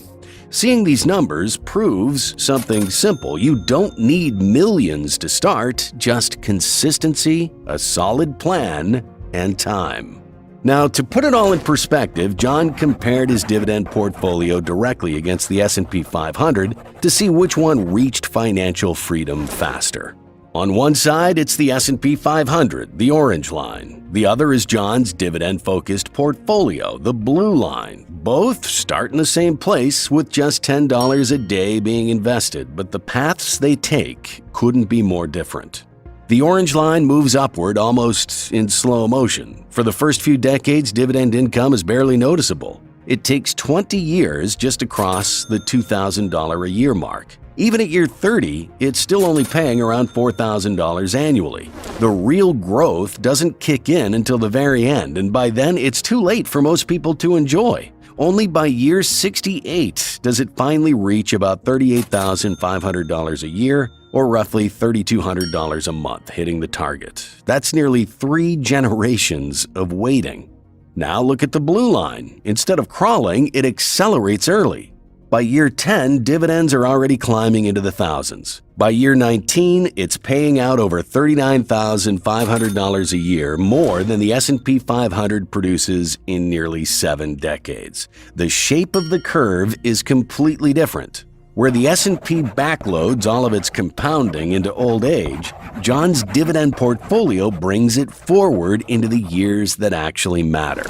And that's the entire point. The dividend portfolio pushes compounding forward into the years that actually matter. It's not just about which one ends up bigger, it's about which one delivers freedom sooner. So, after seeing how $10 a day could reach the goal in under 20 years, John wondered what would happen if he pushed just a bit harder. Not by taking big risks, just by raising his daily investment to $35. That's about $12,775 a year. The projections show that after the first year, his account would simply reflect the amount he contributed, $12,775. By year 5, things begin to move. The portfolio value climbs to about $87,958, and the dividends start flowing at roughly $2,764 a year, or about $230 a month. By year 10, the compounding becomes clear. The projections show a portfolio value of around $284,640, producing $13,286 in annual dividends, just over $1,107 a month. Now, by year 14, the curve steepens fast. The portfolio jumps to about $633,351, and the dividend income reaches $37,977 a year, or roughly $3,165 a month, comfortably close to that $3,200 target. Out of the total value added of $454,501, about $300,645 comes from capital appreciation and $153,856 from reinvested dividends. When you line them all up, the difference is hard to ignore. The S&P 500 takes almost a lifetime to reach the same goal, about 68 years before the dividend income hits $3,200 a month. That's the slow, traditional path most people follow. With John's dividend portfolio, the projections show that the same target was reached in about 19 years, nearly 50 years faster than the S&P 500, a massive jump forward powered by higher yield and faster compounding. And when John increased his investment to $35 a day, the timeline shortened even more, down to around 14 years. That's a full 5 years faster, simply by feeding the compounding engine with a little more fuel. Most people let their money sit in savings accounts, earning pennies while inflation eats into its value. Meanwhile, a small group of investors collects monthly paychecks, not from a job, but from dividends. So what if you joined them? What if you invested $100,000 in the top 5 monthly dividend stocks? In this video, I'm going to show you and John 5 of the most consistent monthly dividend stocks, companies that have not only survived multiple market cycles, but have also increased shareholder payouts year after year. I've ranked these 5 stocks from number 5 to number 1 based on how much income they can generate. You'll see exactly how a $100,000 investment in each performs across 1, 10, 20, and 30 years, and which of these can truly replace a salary-level income. And in the end, I'll show you a monthly dividend stock that can turn a single $100,000 investment into a $2.8 million portfolio paying over $20,000 in monthly dividend income. Before we jump into the list, though, it's important to really understand why monthly dividend investing is such a strong strategy and how it's different from the way most people invest. See, most companies pay dividends every 3 months. That means you're only getting 4 payments a year. But monthly dividend stocks pay you every single month, 12 times a year. And while that might not sound like a big deal at first, it actually makes a huge difference when it comes to how fast your money grows. Here's why. Each time you get a dividend, you can use it to buy a little more of the same stock, and those new shares start earning dividends too the very next month. That cycle repeats again and again, turning your portfolio into a self-growing income machine. That's the magic of compounding. Your money earning money, and that new money earning even more. Let's make it real for a second. Say you invest $100,000 into a stock that pays a 6% annual yield. In your first year, you'd earn about $6,000 in dividends. If you reinvest those dividends, your total balance grows. So in year 2, you're earning roughly $6,360. By year 3, that's around $6,740. You didn't add a single extra dollar of your own, yet your income keeps growing automatically. Now, that example uses annual compounding, but with monthly dividend stocks, your reinvestments happen 12 times a year instead of just once. That means your money starts earning on itself faster and more often, like giving your portfolio 12 tiny growth boosts instead of just one big push at the end of the year. Over time, that simple timing difference adds up to a noticeably bigger balance and a much bigger paycheck. And when you're comparing dividend stocks, there are really three things that matter most: the dividend yield, how much income you get now; the dividend growth, how fast that income increases over time; and share price appreciation, the part that boosts your overall wealth with the investment. The 5 stocks I'm about to show you and John check all 3 boxes. They pay a steady monthly income, they've proven they can grow it, and they've built real long-term value. At number 5, we have Agree Realty Corporation with the ticker symbol ADC. It's a real estate investment trust, or REIT, that focuses on owning retail properties leased to big, essential businesses like Walmart, AutoZone, and Dollar General. In other words, it rents spaces to companies that people rely on no matter what's happening in the economy. That steady demand gives Agree Realty something every income investor loves: predictable cash flow. Financially, this company plays it safe. Its current ratio is 1.12, which means it has a bit more cash and assets than it needs to cover its short-term bills, which is a good sign. The quick ratio is 1.06, which tells us it can pay its immediate obligations without having to sell anything major. Then there's the debt-to-equity ratio sitting at 0.57. That simply means it doesn't borrow much compared to what it owns. It's not over-leveraged. The interest coverage ratio is 2.61, meaning it earns more than twice what it needs to cover its loan interests. Plenty of breathing room. And finally, the debt-to-EBITDA ratio is 5.67. Think of that as a way to measure how many years it would take to pay off all its debt using its current earnings. For a REIT, 5.67 is comfortably in the safe zone. Another sign of confidence: institutional investors hold over 98% of the company's total shares, leaving just a small fraction in the hands of insiders and the public. This level of institutional ownership typically reflects long-term stability and investor trust. From a market standpoint, Agree Realty demonstrates low volatility with a beta of 0.07, meaning its stock moves far less than the broader market, a valuable trait for investors seeking steady income. There's some short interest at around 9.84%, but nothing alarming. Performance-wise, the stock has rewarded patient investors. Over the last 5 years, it's up around 13%, and over the last decade, it's climbed roughly 126%. That kind of slow and steady growth is exactly what long-term income investors look for: consistent progress built on reliable business fundamentals. Now, focusing on what makes Agree Realty appealing to income investors, it offers a dividend yield of 4.26% with an annual dividend growth rate of 5.46% and a share price appreciation of 8.9% per year. So, if you invested $100,000, your investment would grow to about $113,160 after 1 year. $326,380 after 10 years, $967,332 after 20 years, and $2,677,174 after 30 years. At that point, your annual dividends would reach roughly $37,417, or about $3,118 every month, a reliable stream of passive income built on steady returns and financial discipline. Over 30 years, this investment would have added about $2,577,174 in total growth. That includes around $2,089,476 from the stock's price going up. That's what we call capital appreciation. And another $487,698 from reinvesting your dividends, which is basically your money earning more money each month.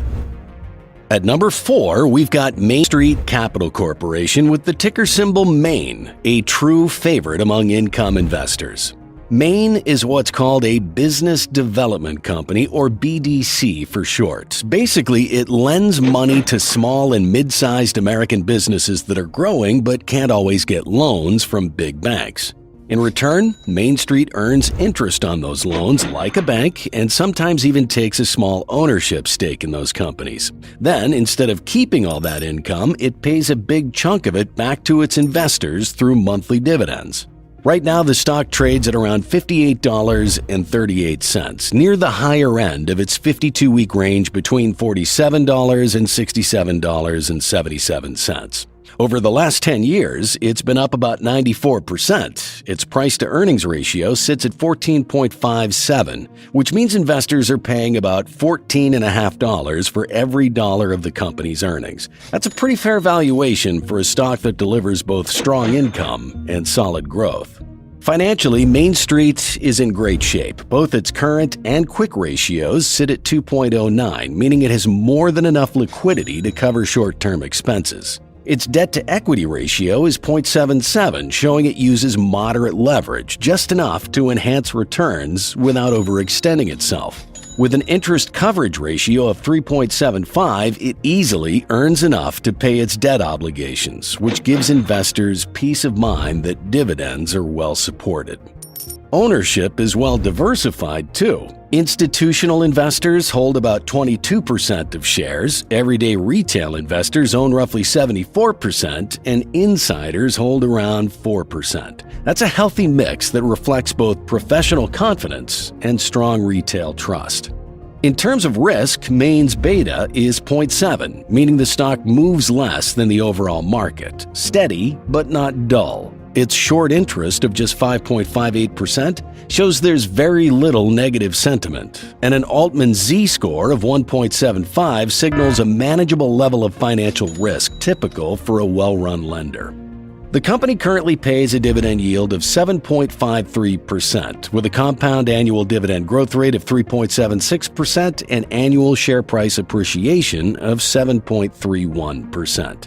So here we go. If you and John invest $100,000, here's how it could play out. After 1 year, your investment is projected to grow to about $114,840, $362,424 after 10 years, $1,104,852 after 20 years, and $2,980,331 after 30 years. By that 30-year mark, that investment would be paying around $71,553 in annual dividends, or roughly $5,963 per month.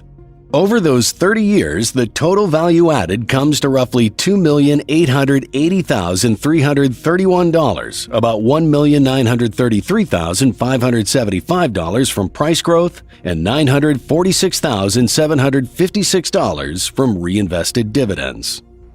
At number 3, we have Realty Income Corporation with the ticker symbol O, a company so dependable that it's literally branded itself as the monthly dividend company.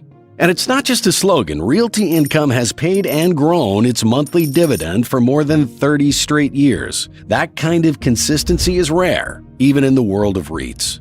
It owns around 15,600 commercial properties leased to strong tenants under long-term net lease, often triple net, agreements, meaning the tenants cover most of the property expenses like taxes, insurance, and maintenance, while Realty Income simply collects reliable rent. Right now, the stock trades around $58.84, comfortably within its yearly range. Over the past decade, it's grown about 17.9%. And even though real estate markets go through ups and downs, Realty Income's track record has kept investors confident. The company reports funds from operations, or FFO, of $4.27 and trades at about 13.78 times that figure, which is considered a fair price for such a large, well-managed REIT.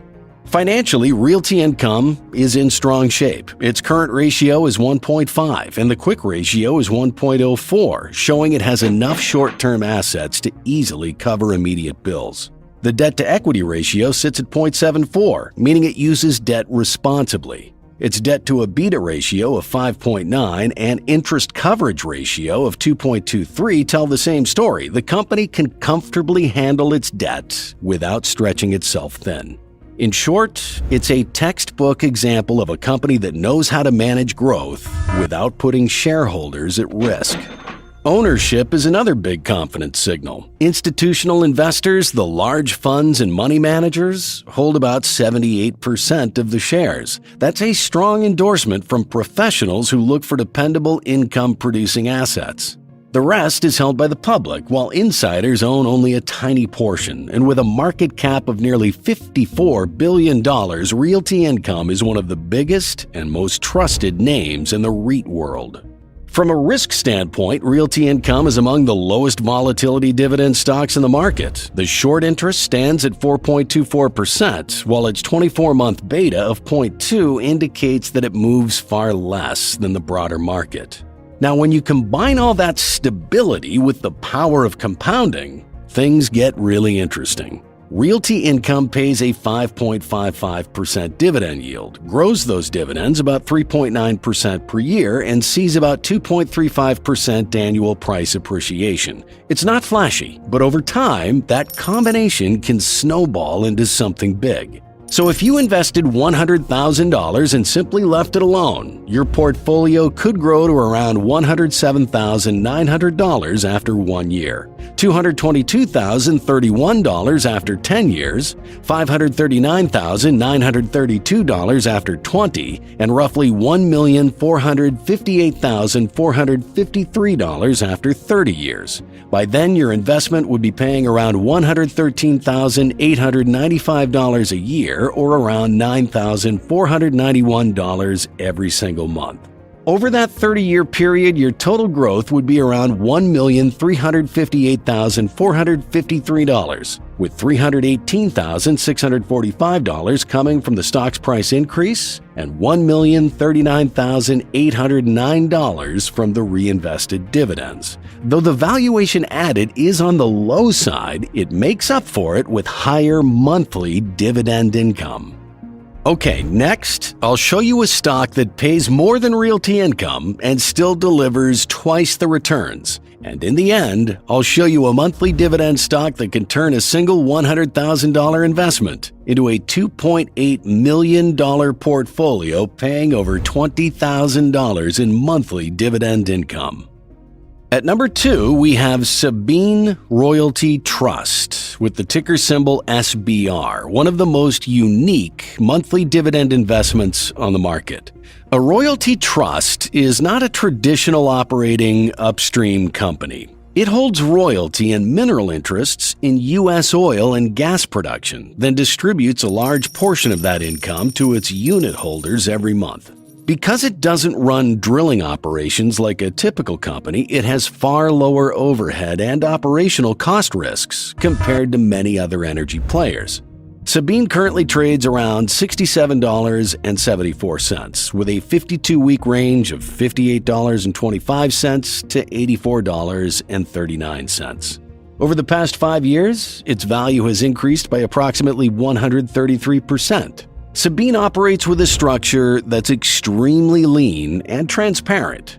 It has no long-term debt and virtually no overhead. This means almost every dollar of royalty income flows straight to unit holders.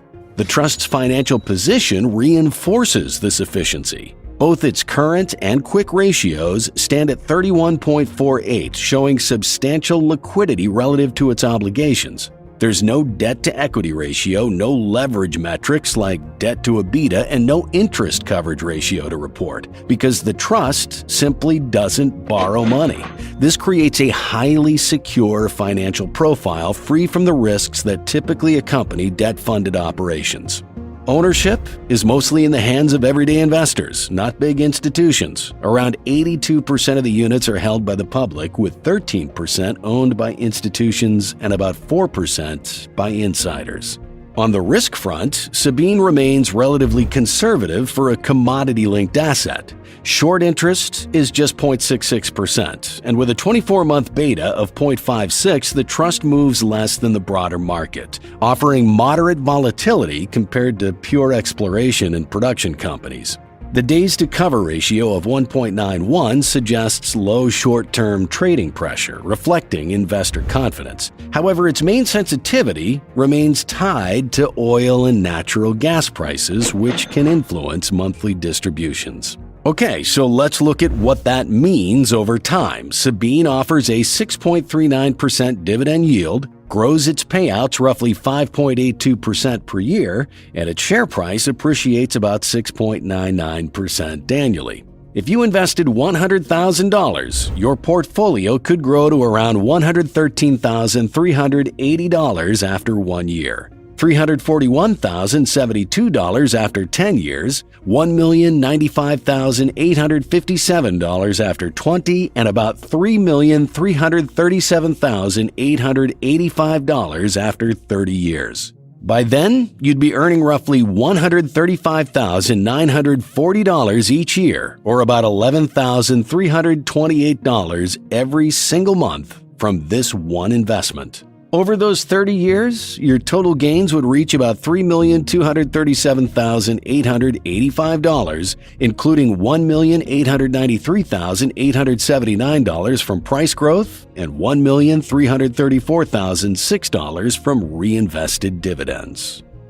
And finally, we've arrived at number 1, the top performer among all 5, the stock with the highest yield, resilient fundamentals, and a dividend profile that turns consistent payouts into exponential long-term growth. At the top of the list is Gladstone Capital Corporation with the ticker symbol GLAD, a business development company, or BDC, that provides debt and equity financing to lower middle market U.S. firms. The company specializes in senior secured loans and occasional equity investments, allowing it to generate consistent high-yielding income that's distributed to shareholders as monthly dividends. GLAD's focus on lending to established, cash-generating private businesses enables it to balance risk and return effectively while maintaining steady dividend coverage through multiple market cycles. Gladstone Capital trades at $20.12, within a 52-week range of $19.29 to $30.43. The stock has gained about 32% over the last 5 years, showing moderate but stable appreciation despite broader market volatility. With an earnings per share of $2.01 and a forward price-to-earnings ratio, or PE ratio, of 10.02, GLAD remains attractively valued within the BDC sector. The company pays a forward annual dividend of $1.98 per share, yielding 9.82%, which places it among the highest-yielding monthly dividend payers currently available. That high yield isn't a fluke. It's backed by recurring loan income and the company's careful approach to credit risk. GLAD doesn't chase risky loans just to increase returns. It sticks with established businesses that can comfortably make their payments, which keeps its dividend stream reliable. The company's financial position supports its income generation strength. GLAD maintains a current ratio of 3.0 and a quick ratio of 2.7, indicating substantial liquidity to cover short-term obligations. The debt-to-equity ratio of 0.58 shows moderate leverage, an appropriate level for a BDC that utilizes debt to enhance returns without compromising financial stability. Its interest coverage ratio of 2.95 highlights solid debt servicing capability, suggesting that the company's earnings adequately support its financing costs. Ownership data reinforces investor confidence. About 10% of shares are held by institutions, 4% by insiders, and the remaining 86% by regular retail investors, people who value monthly income. With a market cap of around $449 million, GLAD isn't huge, but it's built a loyal following thanks to its dependable payouts and disciplined lending style.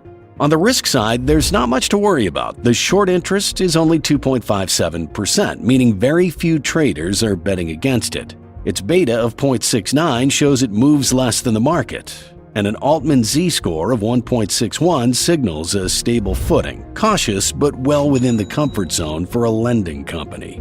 Sure, rising interest rates or credit defaults could affect short-term results, but GLAD's diversification across industries and its careful underwriting help keep that risk in check.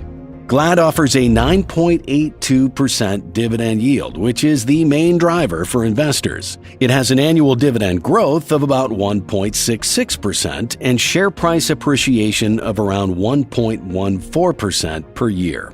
If you invested $100,000, your portfolio would grow to about $110,960 after 1 year, $288,915 after 10 years, $875,776 after 20 years, and a remarkable $2,791,702 after 30 years. By that point, you'd be earning roughly $283,101 every year, or about $23,592 every month, all from dividends alone. Over that 30-year span, the total value added would come to about $2,691,702, with roughly $2,438,820 coming from reinvested dividends and only $252,883 from the stock's price growth. $20 doesn't feel like much. It comes and goes, coffee here, delivery there. But what if I told you that that same amount, when invested in a carefully selected portfolio, could generate over $7,000 in monthly dividend income? Sounds too good to be true? Well, in this video, I'll show you how to make it happen. I'll show you and John how to select specific stocks for this target. I'll show you the secret to dividend investing. And in the end, I'll show you how a portfolio of these stocks can turn a $20 a week investment into an $800,000 portfolio that'll pay you over $7,000 in monthly dividend income. But first, let's take a step back and understand the concept. Let's start with the basics, because if you're going to build your future around dividend investing, it needs to make sense right from the start. A dividend is essentially your slice of a company's profits. When you own shares in a business that pays dividends, they send you a portion of their earnings just for holding on to their stock. No selling, no trading, no extra effort. That's what a dividend stock does. It puts money in your pocket simply for being an owner. Now, some people buy stocks hoping the price will skyrocket. That's called capital appreciation. And while it can be exciting, it's unpredictable. Dividend investing flips the mindset. Instead of hoping your stock jumps in price, you're building a portfolio designed to pay you regularly and reliably, regardless of what the market's doing. That money can be used however you want. Reinvest it, pay bills, fund your lifestyle. Over time, as you add more shares and companies grow their payouts, those dividend checks can grow from a trickle into a river. Dividend investing isn't just about getting rich, it's about creating cash flow. It's about turning your money into a quiet worker that sends you income every single month, even while you sleep. And the best part, anyone can do it. You don't need thousands of dollars to start, just the right approach, the right stocks, and a bit of patience. Now, when it comes to dividend investing, there are two main strategies: dividend reinvestment plans, or DRIP, and non-DRIP investments. To reach the $7,000 per month income with only a $20 a week contribution, you need to know how this works. Let's start with what happens when you don't reinvest your dividends. This is what's called a non-DRIP investment. Here's how it works. When you own shares in a company that pays dividends, they'll send you cash regularly, usually every few months. That money shows up right in your account, and you can do whatever you want with it. Spend it, save it, or put it somewhere else. It's your call. Now let's say you invest $1,000 in a stock that pays a 5% dividend. That means you'll earn $50 per year in dividend income. But if you just take that $50 in cash and don't reinvest it, your investment stays right at $1,000. And every year, as long as the company keeps paying the same dividend, you'll keep getting that same $50. It's consistent, but it doesn't grow on its own. Now let's look at the DRIP strategy, which stands for Dividend Reinvestment Plan. And this is where the real magic starts. With DRIP, instead of taking your dividend payments as cash, those payments automatically get used to buy more shares of the same stock. So say you invest $1,000 into a stock that costs $20 per share. That means you now own 50 shares. Like before, let's say that stock pays a 5% dividend, which comes out to $50 a year based on your $1,000 investment. If you choose DRIP, The dividend reinvestment plan, here's what happens with those dividends. In year one, instead of pocketing that $50, it automatically gets used to buy more of the same stock. Since each share is $20, your $50 buys you 2.5 more shares. So now you own 52.5 shares. So in year two, your dividends aren't based on 50 shares anymore, they're based on 52.5 shares. And you now earn around $52.50 in dividends. That buys you 2.6 more shares, bringing you up to 55.1 shares, which means by year three, you're now earning dividends on 55.1 shares, which gives you about $55.10. That buys you roughly 2.75 more shares, bringing your total up to 57.85 shares. So in just 3 years, your share count has gone from 50 to nearly 58 without you adding a single extra dollar from your pocket. And that's with just a steady 5% dividend and no change in the stock price. Now imagine that same effect continuing every single year, and on top of that, if the stock price goes up, or if the company increases its dividend, which many good companies do, that snowball starts rolling even faster. This is how DRIP works. Your money earns more money, which buys more shares, which earn even more money. It's slow at first, yes, but give it time, and it turns into something really powerful. Now, let's see these strategies in a side-by-side comparison. Let's look at the dividend income alone over these 3 years. In the non-DRIP path, you collected $150 total, $50 a year, plain and simple. But with DRIP, by reinvesting your dividends every year, your annual payouts started to rise. By the end of year 3, you'd earned $157.60 in total dividends. That's about $7.60 more than the non-DRIP route. Now sure, that might not seem like a big deal yet, but remember, this is just 3 years. That extra $7.60 didn't come from you adding more money, it came from the shares your dividends purchased in previous years. And guess what? Those new shares are going to keep paying dividends too, which will buy even more shares, and so on. The longer you let this cycle run, the bigger the gap becomes. It starts slow, but over 10, 20, or 30 years, that snowflake turns into a snowball of passive income. I'm talking tens of thousands of dollars more, all because you chose DRIP from day one. And this is the secret to dividend investing. So now that you understand how DRIP turns passive income into exponential growth, let's look into how to pick the right stocks that'll help you reach your income goals. This strategy is built on consistency, so I used a very specific set of filters that favor long-term reliability, growing income, and steady appreciation. The first thing I looked at was the dividend yield, basically how much cash you get back every year from your investment. A strong yield means your money is already working to generate income. But a high yield by itself doesn't tell the whole story. Sometimes high yields are red flags, like the company's in trouble and trying to attract investors. That's why the second metric, dividend growth rate, was even more important. I focused on companies with a proven track record of increasing their payouts year after year. Think of this like giving yourself a raise every 12 months without having to ask for one. The higher and more consistent the growth, the faster your income compounds.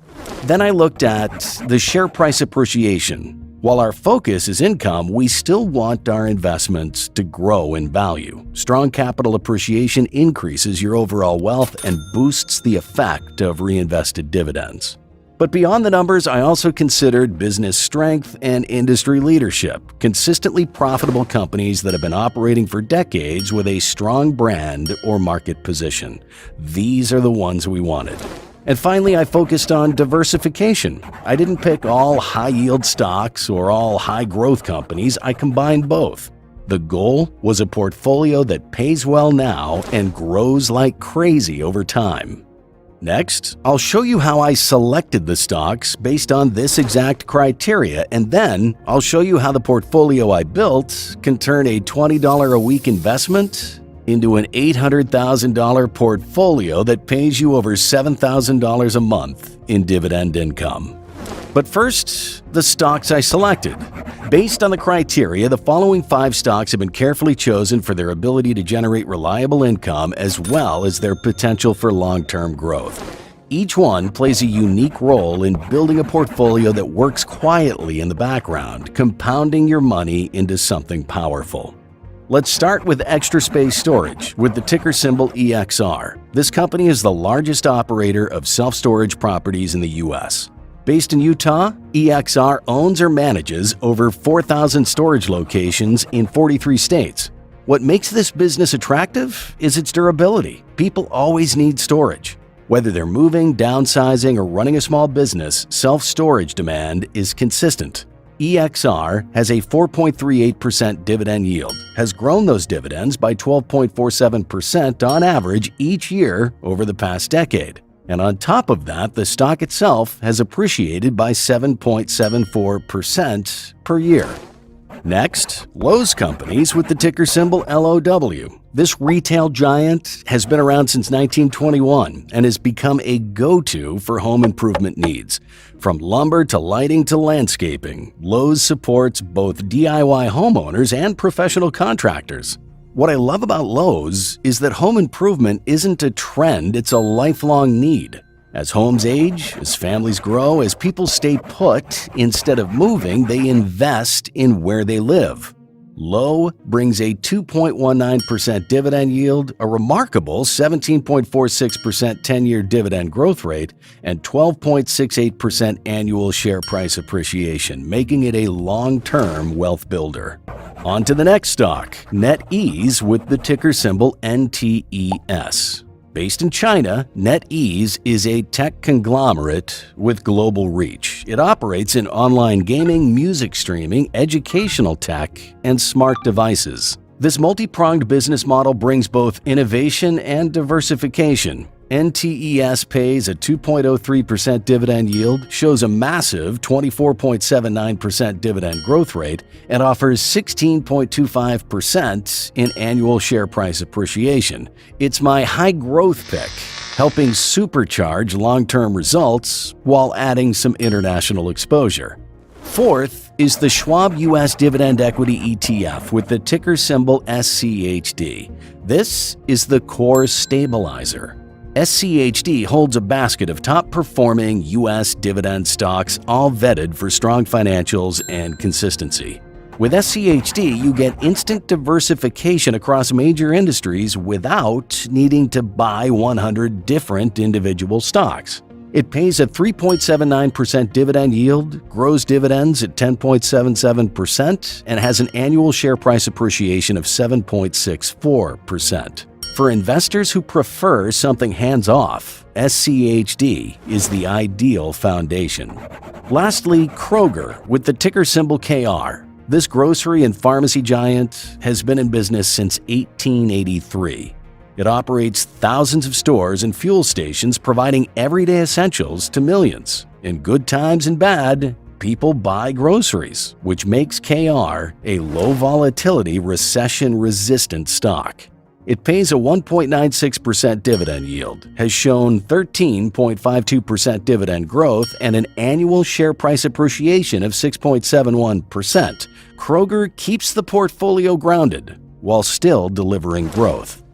So now that we have 5 stocks selected, the next step is to calculate our portfolio dividend yield, dividend growth, and price appreciation. And it's fairly simple to do this. Let's start with dividend yield. Each stock in your portfolio pays out a certain percentage of its value in dividends every year. To figure out the average dividend yield across all 5 stocks in our portfolio, you simply take each stock's dividend yield, add them together, and divide by 5. For example, EXR currently pays a 4.38% dividend yield. Lowe pays 2.19%, NTES is at 2.03%, SCHD pays 3.79%, and KR pays 1.96%. To get the average dividend yield of the whole portfolio, you simply add those numbers together and divide by 5. So that's 4.38 plus 2.19 plus 2.03 plus 3.79 plus 1.96 which adds up to 14.35%. Divide that by 5, and you get our portfolio dividend yield of 2.87%. You can follow the exact same steps to calculate dividend growth, which is the rate at which those dividends have increased over the past decade. Add up the 10-year dividend growth rates for all 5 companies, divide by 5, and you get the portfolio's average dividend growth, which for this portfolio is 15.8%. Do the same for the average share price appreciation, and we get 10.2% for the portfolio. This combination gives you a portfolio that works in 3 dimensions: paying you now, growing your income over time, and building wealth through appreciation. So what does this actually mean for your money? Let's say you stay consistent and invest $20 a week in this portfolio over time. After 1 year, you would have saved up $1,040. This sets the stage for future investment and growth. After 5 years, your weekly contribution, along with capital appreciation and dividend reinvestments, will be valued at $6,817. In 10 years, your portfolio would grow to $20,326. Give it 10 more years, and your investment after 20 years will be valued at $117,813. This is when the compounding effect takes full effect, and after 30 years, your portfolio would be valued at $837,511. At the same time, you'd be receiving $93,905 per year in dividends, or around $7,825 per month, just from your $20 per week investment. The total value added to your portfolio would be $806,311, with $385,426 coming from capital appreciation and $420,886 from dividend reinvestment. That wraps up this breakdown of how dividend income actually works in real life. If there's one takeaway here, it's that living off dividends isn't about one big move. It's about stacking a lot of small, smart decisions over time.